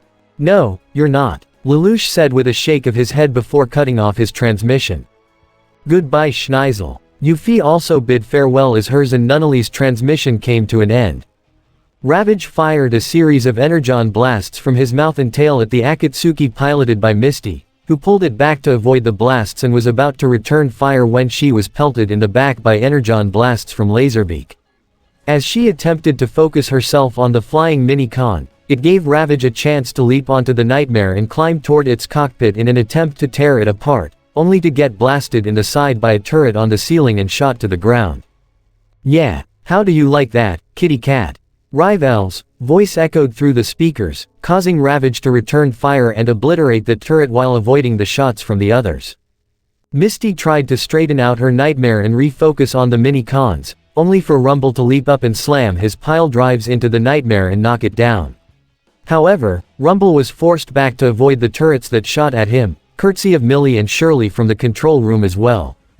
At the same time, Divebomb slashed his claws against Safeguard, who parried his attack with his Naginata before going on the offensive with his own weapon. While Jetstrom flailed his nunchucks into the face of Air Razor to knock him back, but as Jetstrom came in for another attack, Air Razor grabbed him and flipped him over before leaping back to avoid the gunfire of the recovering Misty and her Akatsuki. Meanwhile, Frenzy found himself facing against the charging Sayoko as he drew his plasma blades. "Let's dance, meatbag." Sayoko threw a set of smoke bombs around Frenzy, disorienting his vision. "What the? I can't see." This left Frenzy open to leap into the air and deliver a series of kicks to his face and knock him down. As Sayoko moved in to throw a series of kunai, Frenzy swiped his plasma blade to intercept the kunai, but also leaving him open for Sayoko to come in with a hidden blade right to Frenzy's throat. "Oh scrap," Frenzy muttered before Sayoko swiped her blade to decapitate the mini-con entirely. "Hey, why are we losing?" Headlock questioned. "We got the numbers, so why?" He was knocked down by a flying kick from Undertone. Headlock grumbled as he tried to charge Undertone, only for the silent mini-con to grab his punch, throw him into the air and leap to deliver a series of kicks to knock him down hard onto the ground. Before Headlock even got the chance to recover, Undertone drew a small blade and stabbed his spark chamber, killing the elderly mini-con in an instant. "Oh, this isn't good." Divebomb commented as he, Ravage, Rumble, Air Razor, and even Laserbeak were surrounded on all sides. One side being Misty in her Nightmare, and the other having Sayoko, Jetstorm, Safeguard, and Undertone, not to mention the turrets on the ceiling. "Yeah, if I were you guys, I'd bail," Millie teased. "Soundwave, get us out of here." Rumble contacted his master, just as a ground bridge portal opened below them, causing the 4 mini-cons to fall in before Laserbeak flew in last as the portal closed right after him. "And stay out," Shirley exclaimed. "I am glad that's over," Misty said with a small smile. "Miss Sayoko, I must say that was incredible," Safeguard commented towards the ninja maid. "Truly." Jetstorm also complimented. "You held your own without a single nightmare. If possible, perhaps you could teach us a thing or two." Sayoko smiled at the pair. "I'd be happy to." "Aw, that's cute," Millie teased. "Be careful so Lelouch doesn't get jealous." Rivals also teased. "Guys," Shirley scolded as everyone else's laughs echoed through the speaker, even Sayoko chuckled slightly. "Everything's in place," Cecile reported as she, Fix It, and Ganabati made a final check-up. "The devices are primed and ready." "Well, looks like it's do or die time," Rakshata commented. "Care for a final drink?" She causally asked Lloyd next to her. "No thanks. I don't think we'll be needing it," Lloyd replied. Ratchet then immediately contacted both of his leaders. "Optimus, Zero, everything's ready. We are preparing multiple ground bridge extractions now." "Roger," Zero replied. "Understood," Optimus acknowledged. From there, multiple ground bridge portals opened across the battlefield. One near the engines that allowed the Wreckers to enter, halting their brutal slugfest against Squadron X. Another near the top of the Ark's deck that the Black Dragon unit used to retreat from Bruticus and knock out. Multiple portals opened up near the front lines as Ultra Magnus and the Elite Guard, along with all the surviving Black Knights used to escape the Warzone effort led by Steeljaw and Skybite, with the Autobots, Ogi, Cornelia, and Monica providing covering fire to allow their comrades to escape first before entering the portals themselves. Meanwhile, in the air, just below the Nemesis a large ground bridge portal opened up, which allowed the Black Knight forces led by Wizard and the aerial bots to retreat before they entered the portals themselves, much to the surprise of the Seekers. "What's going on? Why are they retreating?" Thundercracker questioned. Starscream smirked. "Perhaps they are recognizing defeat." However, Slipstream had a suspicious look on her face, indicating that she felt something was off. On the deck of the Nemesis, a ground bridge portal opened as the Zero Squad continued to duke it out with Shockwave and the Dark Knights. Alita was the first to notice the open portal. "Zero Squad, retreat," she ordered. Sideswipe and Orpheus were the first to break off their fights with the Castor and Pollux before the former transformed and drove into the portal with Orpheus right behind him. Suzaku was next as he fired at the Dark Siegfried to keep at bay before flying into the portal himself. Colin brandished her knife toward Shockwave, which he blocked with his cannon, allowing RC to leap from the Gurren's shoulders to deliver a spinning kick to Shockwave's face, knocking him back and allowing the two to transform as well as they drove into the portal with the Raiden flying over the downed Shockwave. Bumblebee however didn't retreat at first as he grabbed the Dark Tristian in the form of a bear hug. "Whoa, what are you doing?" Gino questioned. "Rai," Bumblebee called to him, "use your Surger. Fry this nightmare's internal systems, but don't destroy it." Rai immediately recognized the nightmare as a darker version of the one Gino used to pilot and saw what Bumblebee had in mind. On it, he shot his Raiden forward as he extended his Surger claw to grab the Dark Tristian by its face and send an electrical charge throughout the entire nightmare, enough to completely short out all its systems, including the bomb that had been placed in it, and rendering it useless, much to Gino's surprise. "Let's go," Bumblebee bleeped as he carried the Dark Tristian into the portal, with Gino still inside, and Rai followed. Alita was about to retreat as well when she called to her remaining comrades. "Optimus, Sarah." Optimus swung his MVS axe just as Chera's pink Akatsuki swung down its katana onto Megatron, who attempted to block it with his Energon mace, but the force from the combined attack was enough to knock him back and allow Optimus a chance to transform and drive toward the portal with Chera's Akatsuki right behind him. They, along with Alita, were the last ones to enter the portal even as Megatron attempted to shoot them with his fusion cannon, but it was too late, his enemies had already left the battlefield. "Lord Megatron, all enemy units have left the battlefield. They're gone." One Viacon contacted him.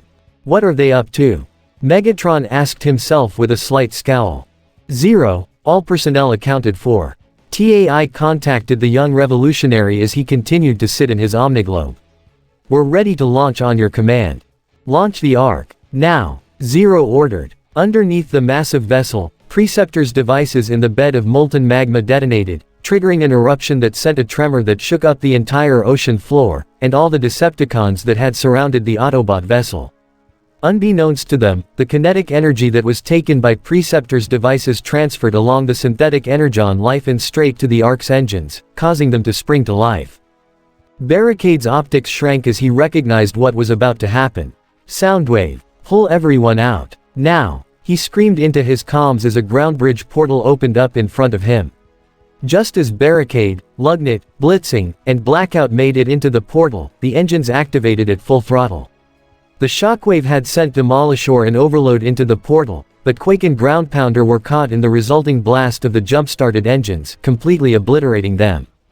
"Retreat! Everyone retreat!" Steeljaw shouted as he and all other Decepticons present tried to escape as the entire ocean and the ocean floor shook from the tremor as the Ark began to ascend from the ocean floor.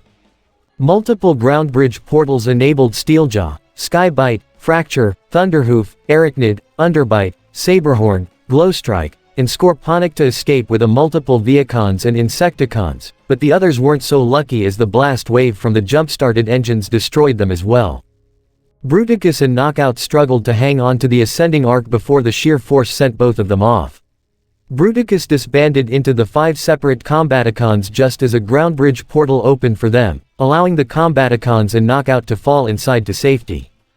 Suddenly, the Ark itself had shot out from the ocean at full speed, nearly ramming the Nemesis itself with the resulting shockwave nearly tipping the entire vessel over had Megatron, Shockwave, and the remaining Dark Knights not made it inside in time. "What in the world?" Schneisel stood up from his chair in genuine shock as he saw the Ark ascend and knock the Nemesis out of the air, which was already on its side and beginning to tumble. Lelouch saw from the Omniglobe that the Nemesis underbelly was completely exposed and saw a chance to strike a definitive blow. All cannons on starboard side, lock onto the enemy vessel. He commanded. Target locked. TAI reported. Fire. The Ark's starboard cannons sprang to life as they fired with everything they had at the Nemesis underbelly, causing multiple explosions that rocked the entire Decepticon vessel and sent it tumbling into the ocean, crashing and skidding to a violent halt into the crater where the Ark itself once stood, with exposed magma already forming at the sides of the ship, further damaging the disabled vessel.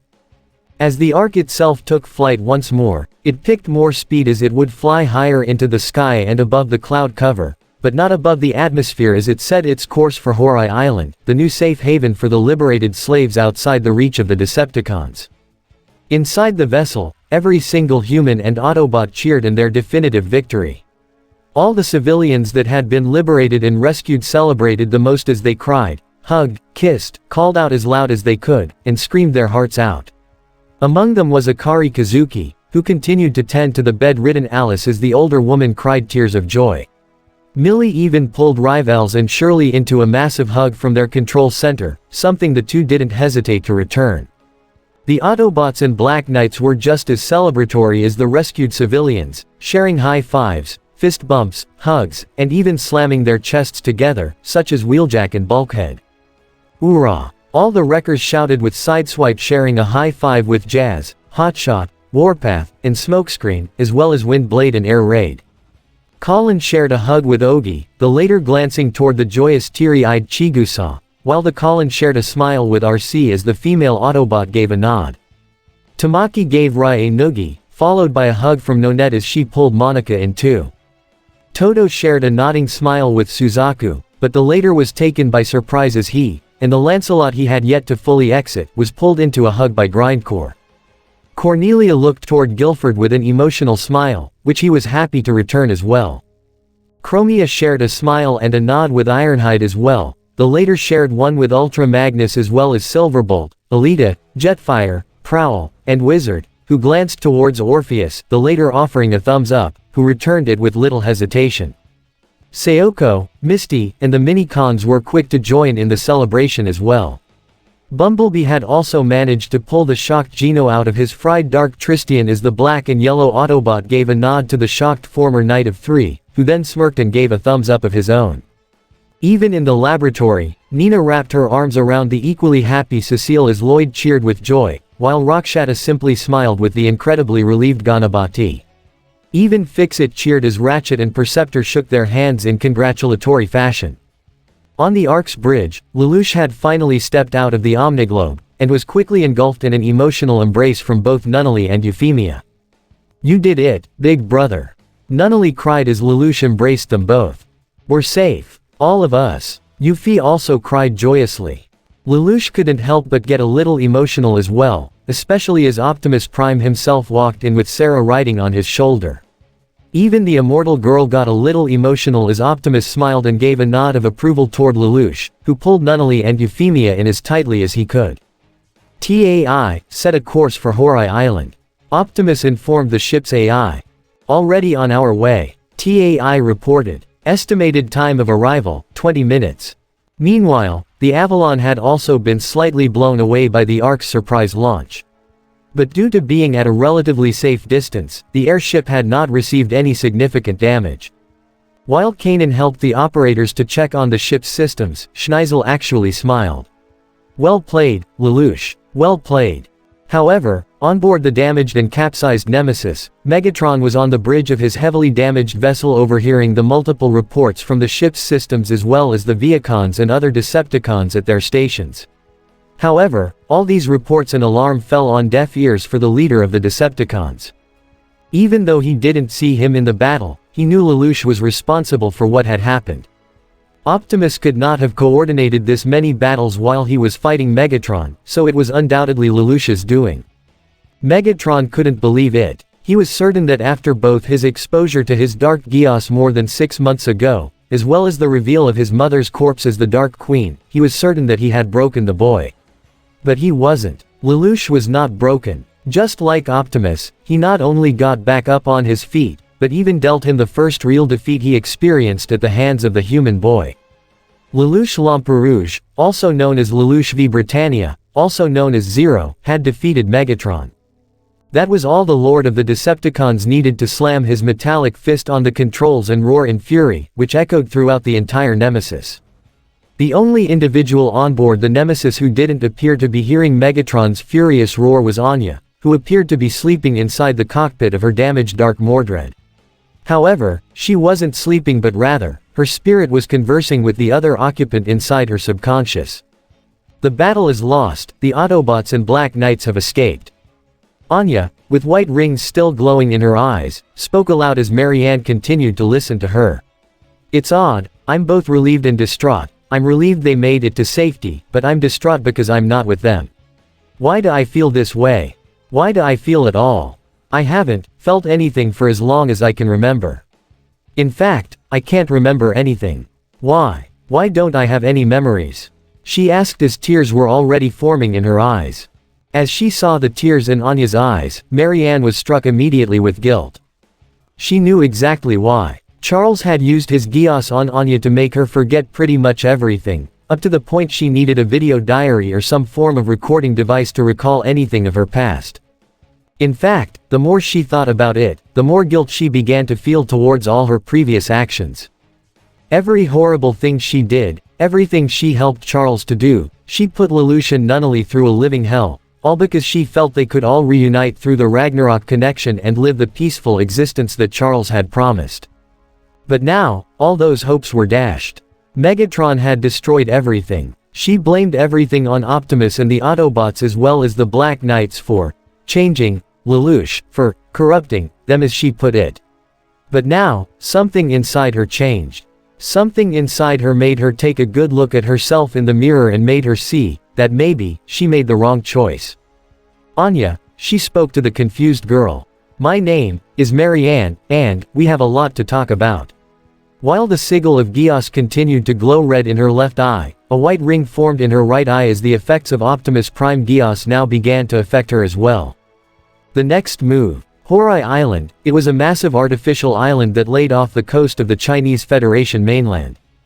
The island itself was more than twice as large as the massive Autobot vessel known as the Ark that remained in a docking position on the eastern side of the island. The entire man-made structure was built to harness the tidal power of the ocean it laid on. It was clean and constant and did not require the use of energon to fuel it. While the Ark was capable of holding a large amount of people and had sustained them for so long, the vessel was to act as the main Autobot base as well as a flagship for the fleet they would soon be constructing. So Horai Island was to be the home for the 2 million refugees they rescued from the ruined Japan, and it had the means to do that. It had more than enough food and living space for all these people, not to mention several fully functional hospitals. What stuck out the most however was a massive tower at the very center of the island that projected a dome-like shield over the entire artificial island, making it, as well as the Ark near it, completely invisible to both the naked eye as well as radio frequencies, making it all the more difficult for the Decepticons to find them. Oh my. Lloyd smiled as he stood near the window of said tower alongside Rakshata, Fix-It, and Cecile, one at a high level to overlook the entire island. A man-made island that dwarfs even the impressive Ark. And it was constructed so quickly. Well, that's the best part about being in hiding for 6 months straight. Rakshata also smiled. You have nothing else to worry about. No pesky politics, no life or death battles, you can just buckle down and focus on your work. I believe the word in your dictionary to describe a person who lives that kind of lifestyle is called a hermit, correct? Fix-It asked. More or less. Rakshata said. I guess we really are an army of hermits, aren't we? Yes, it really does clear up our schedule, doesn't it? Lloyd commented. I'm just glad that we're finally out of the Decepticons' reach. Cecile said with relief. For the moment. Ratchet commented as he and Perceptor were behind them. We can't afford to rest on our laurels. Agreed. Perceptor said as well. We can't stay in hiding forever, we'll be taking the fight to the Decepticons soon enough, once we build our charter, that is. Uniting the entire human race, is that right? Lloyd said as he adjusted his glasses. Well, as history has proven, the best way to unite people is usually against a common enemy. When you think about it like that, we should really be thanking Megatron for giving us the means to unite the world. Rakshata added. Ratchet sighed. Even after 6 months, I'm still not used to your antics. How do you think I feel? Cecile replied. I've had to put up with Lloyd for years. Meanwhile, on the bridge of the Ark, Lelouch sat in the meeting area alongside Ogi and Kagaya, with Optimus standing over them, but the person joining them was their informant that had been planted deep within the Chinese Federation 6 months prior. I have to admit, I'm rather impressed. Li Xingke commented. Not only with this vessel, but even managing to outwit the very same force that had all but destroyed Britannia, which had been standing for centuries. Well, we do have experience fighting the Decepticons. Kagaya smiled. Especially, him. She pointed toward Optimus. You've even managed to outwit those parasites of the High Eunuchs. Xingke spoke to Lelouch specifically. Aside from Gao Hai, whom you are personally controlling with your Geass, none of them are even suspecting this island even exists. They seem too focused on fortifying their own defenses. Are they expecting an attack from the Decepticons? Lelouch asked. Unlikely, I think they may be expecting an attack from you. Xingke shook his head. Why do you believe that?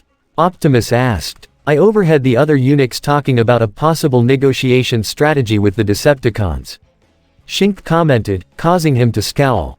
Damn cowards. As if they weren't infuriating enough. Doesn't your Empress have any say in that?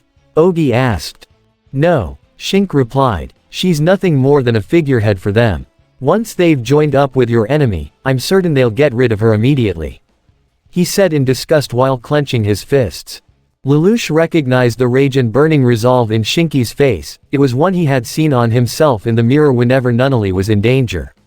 Xingke cared deeply for Empress Tianzi in the way Lelouch cared about his younger sister. It was nice to meet a peer like that, but at the same time, he feared that would also have Xingke make rash decisions like he himself did more than once whenever Nunnally was in danger. Xingke, you remember our agreement, don't you? Lelouch reminded. We'll help establish a democracy within your nation and restore true power to the Empress. And my forces will personally join your organization and the nation will lend you its full support. Xingke finished. I intend to honor our agreement so long as you do for your end. We promise Xingke, we will restore both young Tianzi's position and her freedom. Optimus vowed. As well as the freedom for the people of your nation and the rest of this world. And these two are totally good at keeping promises. Kagaya added with a smile. Trust me, they have the power to back it up. Xingke smiled in return. I am placing my trust in all of you, do not make me regret it. At the same time, another similar meeting was being held within the central tower that projected the shield, in the lower levels that served as a meeting area large enough to house several Autobots, with a balcony that allowed humans to participate.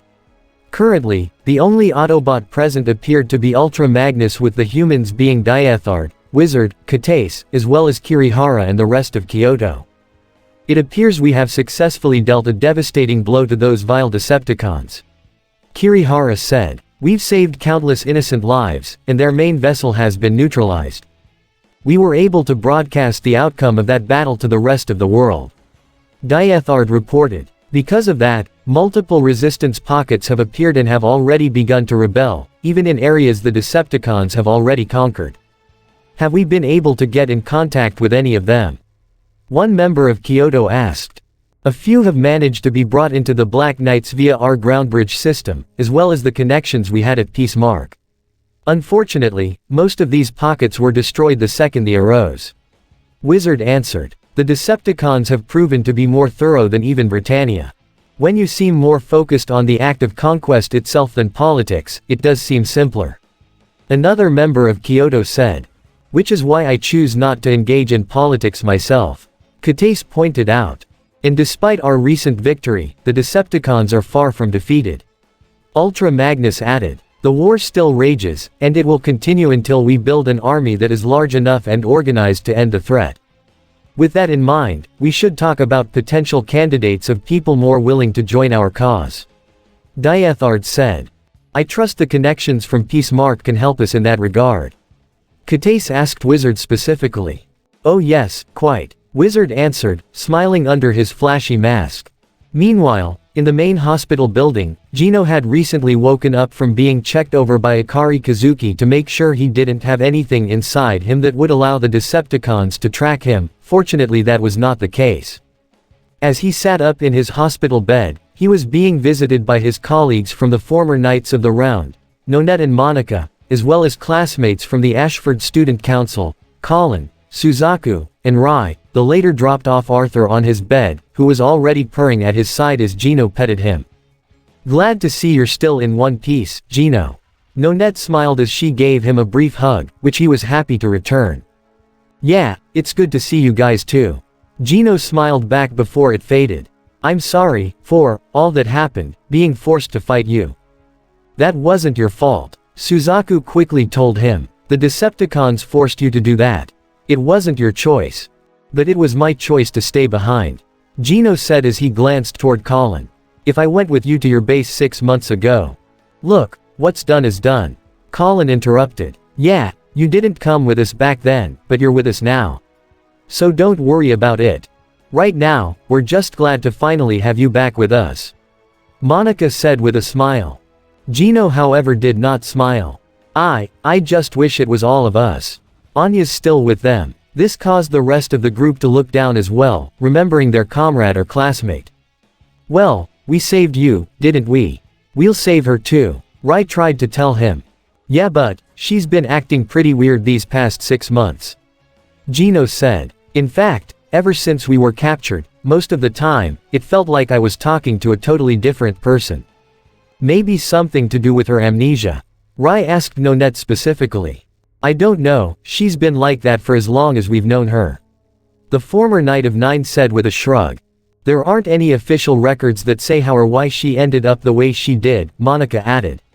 "But I wouldn't be surprised if someone was playing dirty from behind the scenes. We'll figure out what to do with Anya once we rescue her, and we will rescue her," Suzaku stated.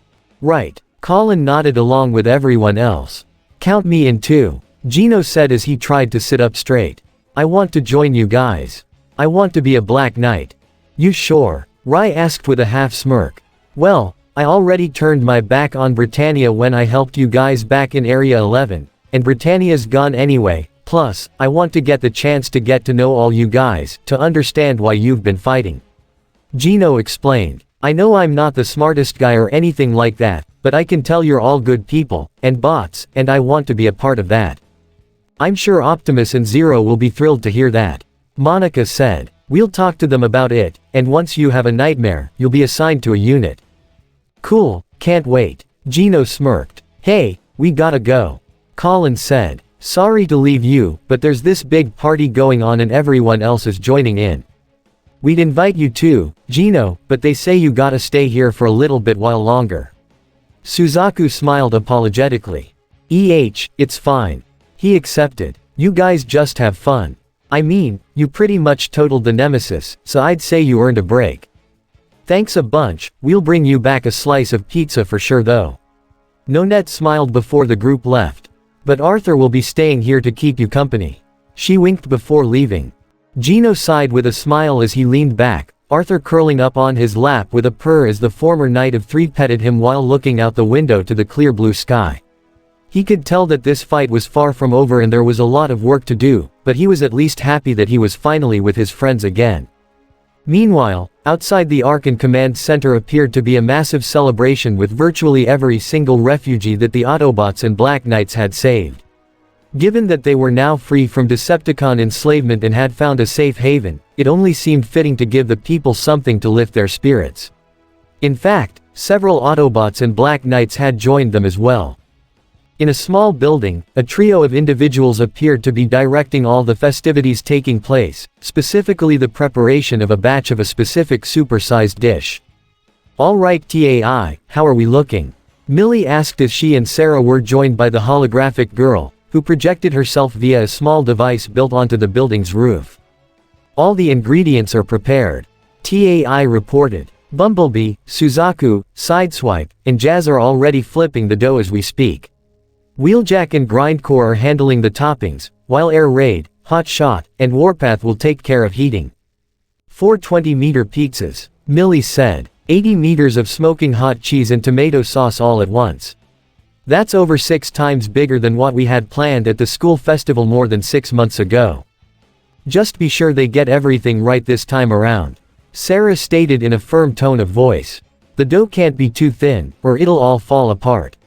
And be sure Warpath and the others don't overheat it, we don't want to start a fire, or worse burn it all. Wow Sarah, I've never seen you this worked up before, Millie noted. I was denied my chance at the world's largest pizza 6 months ago, not this time, Sarah exclaimed with a fiery passion burning in her eyes. But I swear by the primes, that if any Decepticon has the nerve to interrupt this, there will be hell to pay. Millie and Tai exchanged glances with each other, the holographic girl looking confused, while the blonde just raised a single brow with a half smirk. Meanwhile, the Lancelot, being piloted by none other than Suzaku, tossed a massive piece of dough in the air and caught it as it fell before spinning it in the Lancelot's hands to stretch it out even more. Alright, I think I'm good with this one. How are you guys doing? Suzaku asked over the Lancelot's communication as the rest of the dough prep team were all around him in the form of a large circle with enough space to properly stretch the dough they each had. This is a lot more fun than I'd thought it'd be. Sucks we can't eat it though, Bumblebee commented as he spun his batch of pizza dough in his hands. Dude, that's not how you spin. This is how you spin. Sideswipe smirked as he threw his batch into the air rather high before transforming into his vehicle mode to spin a series of donuts and create a powerful updraft of wind that stretched the dough out even farther before he transformed just as it began to fall into his hands. How was that? Not bad, but check this out. Geass smirked back as he threw his stretched dough up before firing his sonic gun to fire a low-tone blast, powerful enough to stretch out the dough in one shot, but not strong enough to rip right through it. Now that's how you do it with style. As the four continued to spin the pizza dough, it also served as rather good entertainment for the large audience of civilians, Black Knights, and Autobots gathered around them as they cheered for their heroes or friends, or simply just hung out and made conversation with each other. Go Suzaku! Yuffie called out as she stuck close to Nunnally, Sayoko, Alice, Misty, and Alita 1. This is even more fun than the school festival. Only now I actually get to see it all. Nunnally smiled before turning to the blonde next to her. What do you think, Alice? Well, for the first real party I've ever been to, not bad, she said with a half smile. Same here, Misty nodded. I don't even remember if I've ever been to one. However, once she caught look of the sympathetic expressions shared by Nunnally and Yuffie, she tried to put on a smile. But I'll definitely remember this one. This caused Nunnally to smile back as she looked up to the pink Autobot. Alita, did you ever have parties like this on Cybertron? We had our own forms of celebration, yes. Alita replied. Not quite the same as this, but one that we still shared with those we cared about, that's what kinda makes it all the more special. And I'd say this particular celebration is well earned. She smiled toward the young girl, which only caused her own smile to brighten up even more. You think it's gonna be enough pizza for everyone? Rai asked as he, Shirley, Tamaki, Nonette all gathered together with Bulkhead. Dude, we got like over 100 feet of freaking pizza, and you're saying it's not enough? Tamaki questioned. Actually, it's over 200 feet. Nonette corrected. But we've got over 2 million people here. Yeah, I know they've all got plenty of food, but I don't know if everyone's gonna get a slice. Pretty sure we'll have enough for everyone, Bulkhead said. But we gotta make sure we save Sarah a slice. Don't know why, but she had a very scary look in her eyes when she insisted on it. Well, I'm not worried about the pizza, Shirley said with a smile. Right now, I'm just glad that everyone's getting along. I mean, less than a week ago, most of these people were miserable even after we've rescued them. Ever since Britannia's fall, people have been treating it like it's the end of the world, but now look at everyone. They're all so happy. Yeah, they really are, Rai admitted as he walked toward Shirley and grabbed her hand. And we'll make sure it stays that way. This caused Shirley to blush as she smiled towards Rai. Get a room you two, Tamaki commented, only to get elbowed in the side by Nonette. Meanwhile, while everyone else appeared to be in a celebratory mood, Toto and Drift were off on the side going over some data on a holo pad provided by the Autobot, particularly their recent battle against Bruticus. One would think that having such a large body, as well as a combined mind of 5 individuals may make it more difficult for him to react, yet he had our entire unit on the defensive for most of that fight. Toto commented. There is a reason why the Combaticons, and particularly Bruticus, is feared so. Drift said. They've wiped out entire armies before. The Combaticons alone are an effective team, which is why Bruticus is able to perform at such efficiency. Excuse me, Master. Both turned to see not only Jetstorm and Safeguard approach them, but even Chiba, Asahina, Urabe, and Senba. Perhaps you would like to join us in the celebration. Jetstorm offered. We understand the war is not over yet, but it does not feel right that everyone else is celebrating while you two are not. Safeguard added. There is much work to be done. Drift told his students. You are free to join the others in celebration, but we do not have time for such antics. Aw man, you're worse than the Colonel. Urabe commented. No offense. He quickly said to Toto, who merely looked at him with a cocked eyebrow. Still, you guys really just want to sit here? Asahina asked. I get you're not the party animal type, Colonel. But still. It's fine, don't worry about.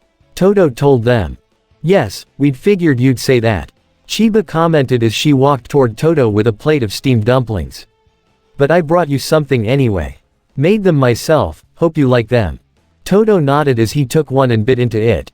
It's delicious. Thank you. Chiba did her best to hide her blush, but Jetstorm and Safeguard looked in concern. Chiba, your skin tone is changing. Safeguard noted. Is it the result of a human fever? Jetstorm asked.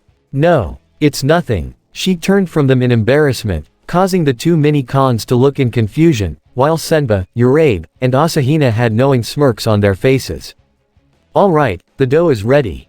Geass stated as he, Bumblebee, Sideswipe, and the Lancelot had backed away after placing the properly stretched, massively oversized, circular pieces of pizza dough on a larger plate big enough to house them. Now for the main ingredients. Tomato sauce coming up. Grindcore exclaimed as he stood over a ginormous bowl filled with hundreds of thousands of tomatoes, right before he began to smash them to paste with his fists alone. At the same time, Wheeljack stood before a block of cheese that was about on equal height to himself. Don't even wanna know how they put this together. But, he drew his swords. More fun for me. He then began to hack and slash with his blades with such speed and precision, that the cheese would be shredded in little to no time at all. How exactly did we manage to get a block of cheese that big? Ogi questioned as he stood alongside Chigusa, Ironhide, and Chromia. You'll have to ask the science department about all that, I honestly got no idea. Ironhide shrugged. Chigusa giggled slightly. Remember the last time we were at festival like this? She asked Ogi. You mean that incredibly awkward moment we had with Colin and the others? Ogi asked with a half grin. Yep, good times. Chigusa replied. But it's a little easier this time around, huh? Chromia commented. No more secrets, disguises, or anything like that. Nope. Ogi just shook his head.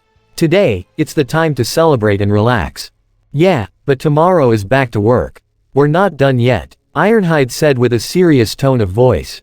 Always have to bring the mood down, don't you? Chromia joked as she playfully nudged his side, causing Ogi and Chigusa to both chuckle while Ironhide smirked in response. Meanwhile, Cornelia and Guilford appeared to be off on their own, still close to the festivities, but far enough away so they could have a moment to themselves. They certainly are lively, aren't they? Guilford commented with a small smile. Cornelia however didn't return that smile, but rather looked guilty. And to think that we almost destroyed all of that. Guilford looked toward her and tried to protest. Don't try to deny it, Gilbert. I know you were doing your job, you were loyal to me as your knight, so none of that lies with you, but more with me. I let my anger and pride get the better of me. I was angry at the Autobots and the Black Knights, completely ignorant of the hope they inspired. I should have left Britannia a long time ago. And I realized that but, your high, excuse me, Cornelia. Guilford began. You've made a genuine effort to change yourself, now you're doing everything you can to support these people even though they were once your enemies. That shows the good you're capable of, which to me, far exceeds the harm you once did, and I'm sure your siblings feel the same way. Not all of them, Cornelia replied, a scowl forming on her face. In that instant, Guilford knew she was referring to Schneisel. He remembered when Euphemia and Nunnally told Cornelia about Schneisel's betrayal, with him being present as well. Though he had seen Cornelia's wrath before, he had never seen such a heartbroken and rage-filled expression on her face. It was no secret I didn't trust many of my half-siblings. But I did trust him. Cornelia began. I respected him, admired him, even loved him as if he were my full-blooded brother. But it seems it wasn't mutual. She clenched her fists so tightly, it seemed her knuckles would turn white. I swear to God, if I ever lay eyes on Schneisel again, I'll kill him myself. Cornelia, you have every reason to hate him just as much as I do. Guilford placed a firm but comforting hand on her shoulder. I had nothing but respect for Prince Schneisel, but he betrayed not only his nation, but his family. He betrayed Euphemia with the special zone, he betrayed rest of us by assisting in the uprising at Pendragon which led to the fall of Britannia, he even betrayed Nunnally and Lelouch by aiding the Decepticons in their attempt to destroy the Ark. But we can't let that anger guide us. You said how you allowed your pride and anger to blind you in the past, while I'm partially responsible for that as well. I was your knight, I served you loyally, and I didn't question it. At first, I thought that was only part of my duty. But, maybe I should have from the beginning. Well, I'm not going to make that mistake again. I will work with you if you want me to, and I'll help in any way I can, but, please don't take any offense to this, but I'm not going to serve you blindly anymore. Even if you're trying to make a change, if you happen to fall back in any old ways, I'll be more than happy to pull you out. You can trust me. Cornelia turned to him with an emotional smile as she placed her own hand on top of his that still remained on her shoulder. Thank you, Gilbert. I'm really glad you're here. Me too. He smiled back. Back with the pizza, all the squashed tomatoes had been thoroughly spread across the stretched pieces of dough, followed by the shredded cheese Wheeljack had sliced up. Grindcore returned as he and Bulkhead carried a massive dome-like structure that was placed over the platform where the pizzas were all settled. Now that's how you prep a pizza, Wrecker style. Wheeljack smirked as he shared a fist bump with Grindcore and Bulkhead. Alright heating team, you guys are up. Bulkhead said over the comms. Roger that. Warpath acknowledged as he, Air Raid, and Hotshot were in a bunker directly underneath the platform. Time to heat this thing up. Hotshot stated as he held plasma gun and fired at a low output, alongside Warpath who set loose a wave of red-hot energy from his own turret chest, followed by Air Raid who transformed into his jet mode and turned around, so his engine was facing upward, and he ignited it at a low output as well. I know we're being repetitive with the heat puns, but I just gotta say that it is cooking in here. Air Raid joked. Back on the surface, all the gathered people and bots present looked in anticipation as they saw the smoke coming from the holes of the makeshift oven, knowing that it wouldn't be much longer till the pizza was ready. Huh, you know, if we were told a year ago that we would be hanging out with a group of alien robots to make a series of pizzas larger than the average car, I'd say, you've been reading too many of those comics. Zedine commented as he sat at a small table alongside Orpheus. Yeah, the world has become quite strange, hasn't it? Orpheus added. First we were full-fledged terrorists, now the people see us as heroes. To be fair, our main adversary was Britannia, and they were more terrorist-like than we were. Zedine said. Imagine saying something like that to a royal or noble person a year ago. A third female voice spoke up as the two young men turned around to see Monica approach them. I can imagine quite the tongue lashing they'd give, she said with a smirk. And another thing unexpected, two terrorists making casual conversation with a knight of the round, much less a member of the Emperor's royal guard. Zedine said. Monica merely raised a cocked eyebrow with a smirk. Mind if I join you? She requested. By all means. Orpheus accepted as she sat down in the chair next to him, but as she did, Zedine immediately stood up. And where are you going? To get a closer look at the pizza, he said as he had already begun walking away, leaving the pair alone. Why do I have a feeling he did that on purpose? Orpheus said with a sigh as he placed his hand on his forehead while Monica merely giggled. Meanwhile, Bulkhead and Grindcore had lifted the dome from the plates to see the pizzas looking thoroughly cooked and ready for consumption. Alright. Rivals cheered as he, Millie, Sarah, and Nina ran underneath the large Autobots to see the massive pizzas for themselves. I can taste it already. Hold it. Nina stopped him from doing anything as she took out a small handheld device. Need to make sure it's not radioactive. You don't want to grow an extra limb or anything. I can taste test it if you want. Sarah offered. You just want first dibs. Millie joked. Yes. Sarah made no effort to deny it. But since I'm immortal, I don't have to worry about being poisoned with radiation. Well, the rest of us still have to worry about it, so Nina was already scanning all 4 pizzas. The process took about a minute before she got the data she needed. Alright, they are safe to eat. Now for the finishing touch. Millie looked toward the Autobot trio in front of them, standing across from the pizza consisting of Prowl, Windblade, and Smokescreen, with even Undertone present as well. Cutting team, you're up. Windblade first drew her dual swords before handing one of them to Smokescreen. I expect it back, she said to him with a playful smirk before using her other sword to slice one of the 20-meter pizzas with such skill and precision. Don't worry, swords aren't my thing anyway. Smokescreen replied as he began to cut his larger pizza as well. He was followed by Undertone, who wielded his bladed staff with ninja-like skills, along with the necessary speed, to properly cut the third pizza. My skills being used for something so meager and insufficient. Prowl thought as he drew a pair of shurikens and spun them like helicopter blades before swiftly cutting the pizza. However, once he heard everyone's cheers, he smiled slightly. Although this does increase morale, so I'm not completely against it. And with that, we are done. Smokescreen announced. Time to dig in, everyone. Millie announced as people were all gathering around trying to get their hands on a slice, with Sarah already at the front, helping herself to 6 slices with stars in her eyes and drool coming down from her mouth. Finally, as the party was underway, only 2 individuals didn't seem to be present, and they were none other than the co-leaders of this massive coalition. Lelouch, in his casual attire, sat with a content smile on the front edge of the arc that overlooked the entire island, just above the bridge. He would soon be joined by Optimus Prime. I am surprised you are not down there. Optimus noted. I'll head down in a moment. Just wanted to take it all in. Lelouch began. All of this, what we're building, I don't have the words for it. But we have people from both Japan and Britannia, even other countries, people from all over the world, even beyond. And they're all together, like natural borders or even differences in species don't matter. Before I even met you, I was the ultimate pessimistic. I thought the world would never change, that it could never be changed. But now, I don't know if I'd call myself an idealist, sounds too arrogant, but I just can't help but hope this is the kind of future the Earth will have in store, once the Decepticons are defeated. I don't believe that is arrogance speaking. Optimus began as Lelouch directed his gaze toward him. What we see here is indeed reality. Those who are different, even those who were once enemies, now stand together, not only as comrades in arms, but even friends.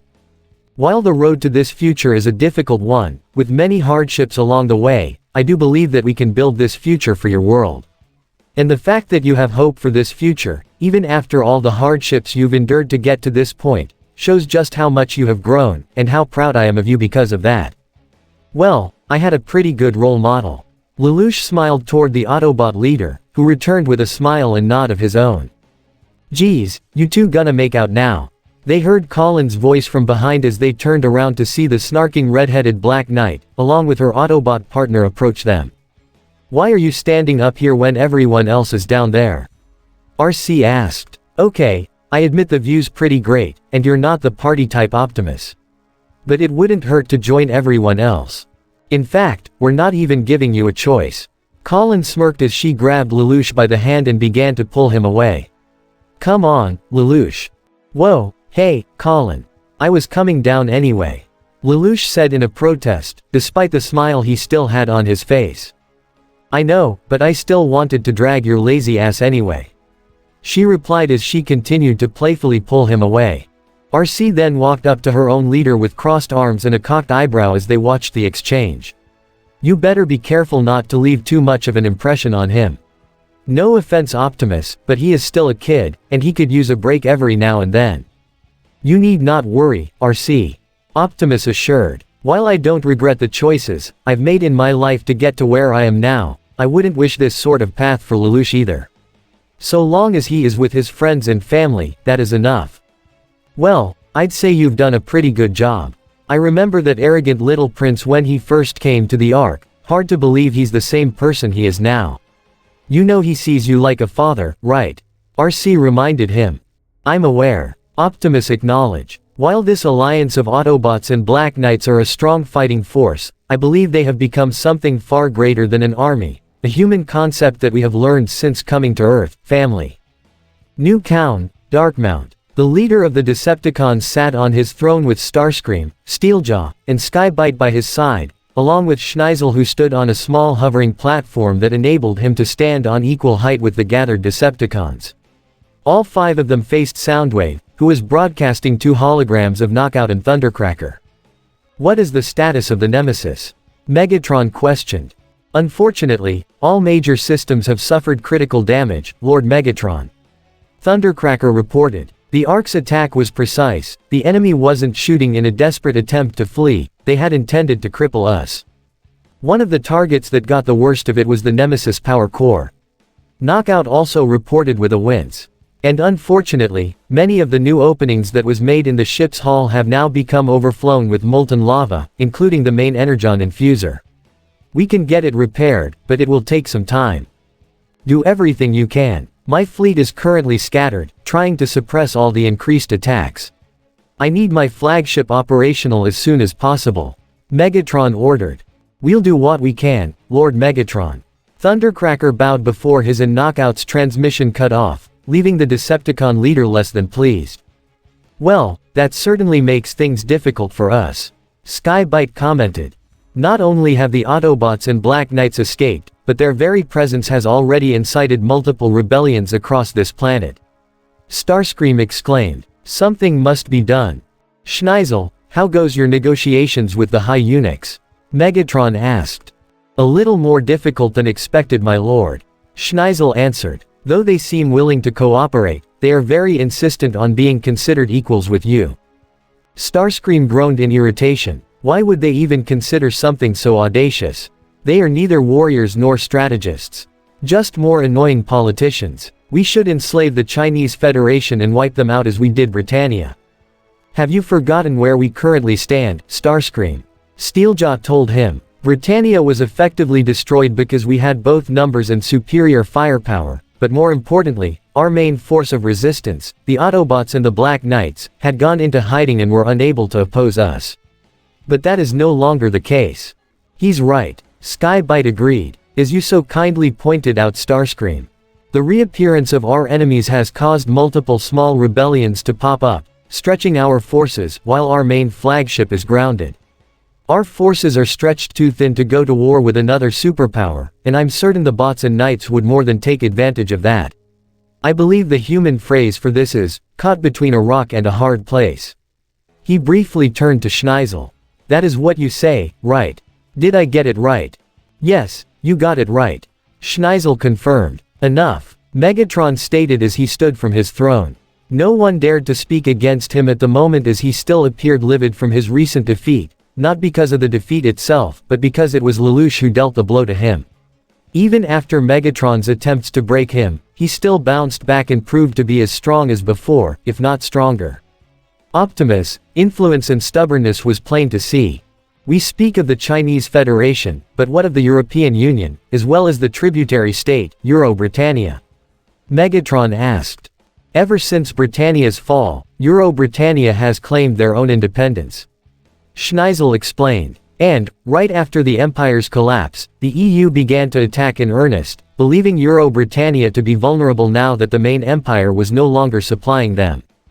I can see why they'd think that. Steeljaw responded. How is the battle going now? They appear to be locked in a stalemate at the moment. Schneisel replied.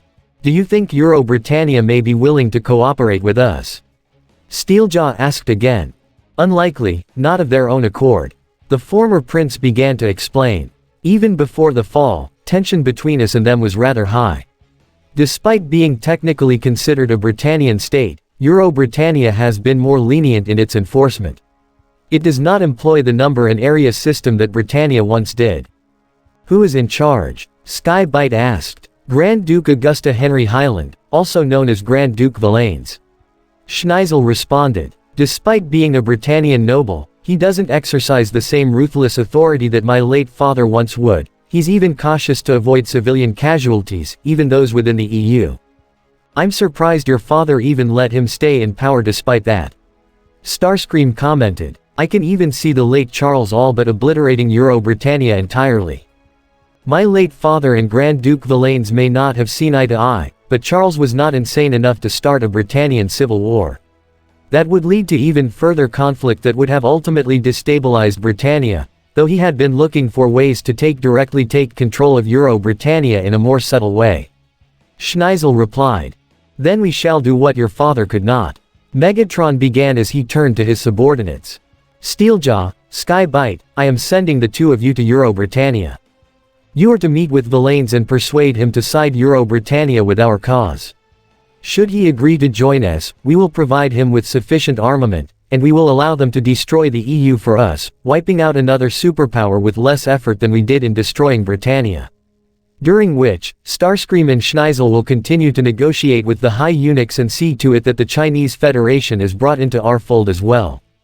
You want us to do both at the same time? Starscream questioned. Now that they have escaped us, Optimus and Zero will no doubt try to gain allies in their crusade. Megatron explained. The EU seems the most likely they'll seek aid from first, but they could seek assistance from the Chinese Federation as well. Despite the High Eunuchs in control, it wouldn't surprise me if those two managed to find a way to convince the people to overthrow their oppressive leaders and create a new nation-state to aid them. They have the means and conviction to do just that. You make it sound like we're in a race of sorts, Lord Megatron. Skybite said. That's because we are, Megatron stated. Before, the Autobots and Black Knights were a means to an end. I've allowed them to carry on so long because Britannia was the first to try and fight them, which made it all the easier to manipulate both sides so that we may take this world for ourselves. But now, they're a threat, and I will not underestimate them again. Point taken. Steeljaw accepted. Very well, Skybite and I will go to Euro-Britannia, and I believe I know a few Decepticons who would be willing to join us. And Schneisel and I will continue to negotiate with the eunuchs. We will let you know if there are any developments. Starscream said. Good. Megatron nodded. We are at war, and I have no intention of losing. The next day, Horai Island, the Ark. The celebrations and party the previous day was a true success. The morale of the civilians and soldiers had been raised exponentially, with even several Black Knights and Autobots becoming closer to each other as a result. But, now the time of celebration was over, now it was time to get back to the war effort. A meeting was currently underway as Optimus Prime, Lelouch, Ogi, Ultra Magnus, Toto, Wizard, Orpheus, Elita 1, Shink, Diathard, Cornelia, Kagaya, Ironhide, Sarah, and Ratchet all gathered together on the bridge of the Ark, the humans sitting in the living quarters while the Autobots stood nearby. Alright, we need to discuss our next move. Toto began the meeting. Our first step is gathering allies. Lelouch stated. We've recruited heavily with new rebel groups that have been popping up since our return, but it's not enough to stave off the Decepticons. In order to defeat a force as powerful as them, we'll need assistance from the remaining superpowers. Optimus said. The EU and the Chinese Federation. The remaining High Eunuchs are currently in the talks with Schneisel about joining the Federation with the Decepticon forces. Shink said, causing Lelouch and Cornelia to scowl slightly, but they chose not to speak up. However, Gauhai is working to slow down their talks, while also seeing to it that Horai Island remains invisible to the rest of the world. He then turned to Lelouch. I'm surprised that you didn't use your Geass power on all the eunuchs and just have them stand down and give power back to the Empress. That thought did cross my mind. Lelouch admitted. But if we did that before, back when the Decepticons still operated under a united front, it would be blatantly obvious that we were involved. Yes, I agree. Ultra Magnus said. And if that were the case, Megatron would have sent the bulk of his forces to wipe the Chinese Federation of the map as he did Britannia. At the time, we needed subtly, and Zero using his Geass on a single eunuch works for that just fine.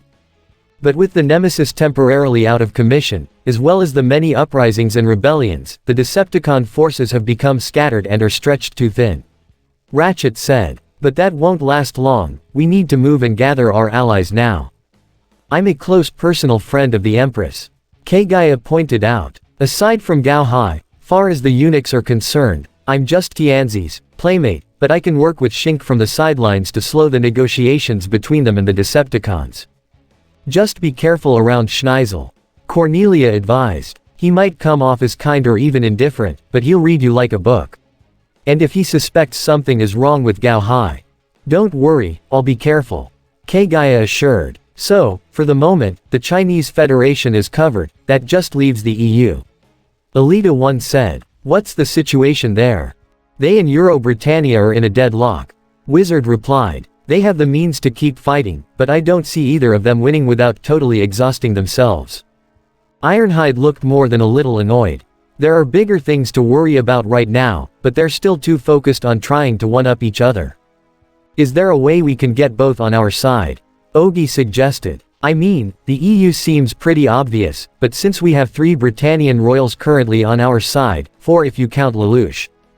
I have no interest in using any sort of royal authority. Lelouch quickly stated. Okay, 3 Britannian princesses. Ogi continued. Any chance you guys can find a way to convince Euro-Britannia to have a ceasefire and work with us? He asked Cornelia specifically. If it were Euphemia asking them, more than likely. Cornelia replied. I've met the man in charge, Grand Duke Highland. He's not at all like how our late father used to run Britannia. He didn't adopt the number or area system and has done all he could to avoid civilian casualties. When the two of us would meet, we'd speak professionally to each other, but we often disagreed. Yuffie however shared his views, so I feel like he would be more willing to listen to her. But what if the Decepticons are already trying to persuade Euro-Britannia to join them? Orpheus asked. Megatron could already be offering them more advanced technology to push back against the EU since they seem more concerned about fighting them than anything else. I agree, that is something to be concerned about. Optimus acknowledged. However, I also believe that we should not be so quick to denounce the idea of creating a ceasefire between Euro-Britannia and the EU. If we were able to convince both sides to join us, it would not only bolster our forces, but help create a bridge of peace to help establish our United Nations Charter for once the war is over. So, let's operate under the assumption that the Decepticons are talking with Euro-Britannia. Lelouch began. With the groundbridge system, we could find a way to talk with Highland as well as those others in charge of Euro-Britannia to arrange not only a ceasefire with the EU, but even a possible coup if the Decepticons are taking control. That sounds like a plan. Alita nodded. But that just leaves the EU. If we're to establish dialogue with them, we'll need to get into contact with someone who has connections and influence. Ultra Magnus said. I believe I might know someone who can help with that. Wizard said as he looked to Orpheus and nodded. The young man pulled out a file folder and handed it to Lelouch, who read the contents as he looked over the photo and information of a certain young woman. Layla Malkal. She's an unofficial apprentice to the EU General, Jean Smillas. Wizard explained. So, she has connections. Currently, she's part of this EU Black Ops unit called the WZERO, and no, they're not naming it after you. He joked a bit toward Lelouch before getting back to the topic at hand. Most of the soldiers they've taken in are trained refugees from Japan. And that's not even the best part. Orpheus revealed. Her real name is Layla Breisgau. That took many of them by surprise, particularly Cornelia, Diethard, and especially Sarah. Breisgau. Are you certain? Lelouch questioned. Absolutely. Orpheus confirmed. I am afraid you'll have to explain this revelation more thoroughly, Orpheus. Optimus said, referring to himself and his fellow Autobots. Same. I've heard that name before, but I've never really paid much attention to Earth's politics. Ratchet added. I think I've heard of them before. Ogi said. A Britannian noble family that defected to the EU. Simply put, yes. Cornelia explained. Brado von Breisgau was a Britannian nobleman, but he never approved of Britannia's oppressive ways. More importantly, he felt the system of an emperor was outdated. So, you can imagine that he wasn't on the best of terms with the rest of Britannia. Which is why he defected to the EU. Lelouch deduced. And this girl, I'm assuming is his daughter. That's right. Wizard confirmed. I don't know all that much about the Breisgau family, other than they were killed in a terrorist attack in the EU several years ago. Lelouch said.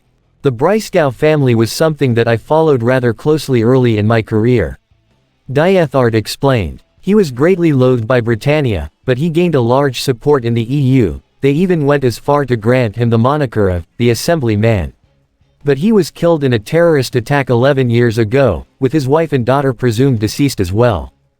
Obviously, his daughter still lives. Ultra Magnus said. Did you ever determine who the assassin was? No. Diethard shook his head. Though the official report was a terrorist attack, I had my suspicions it was someone of Britannian nobility, or even royalty, who didn't particularly agree with his political views. Cornelia couldn't help but look away with a disgusted expression at that remark. Though her old self would have definitely disagreed with his views, even she would have been disgusted with the assassination attempt that would claim his life as well as that of his wife and daughter.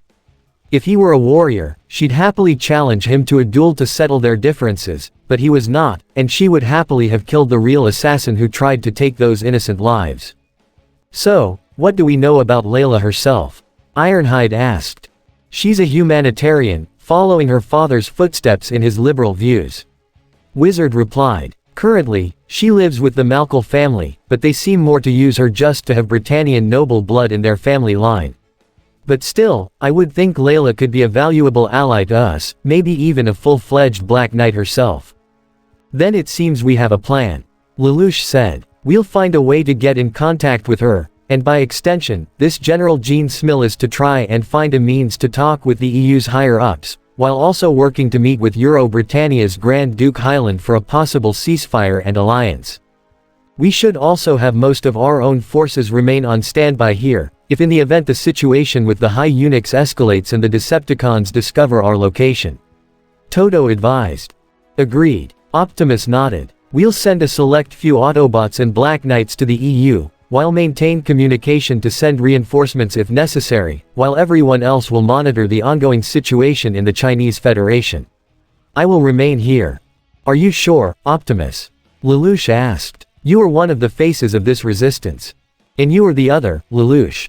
Optimus reminded him. While I would like the opportunity to meet and speak with Layla personally, I feel that a dialogue between a human who shares her views could help better show the Autobots and Black Knights stand as equals, as opposed to the Decepticons who wish for all humans to be under their heel. He has a point. I'm going to have to go with Optimus as well, Lelouch. Sarah told him. I think Zero is best needed here. Lelouch did see their points and agreed with them from a logical standpoint, but this would be his first time doing anything major without Optimus right by his side.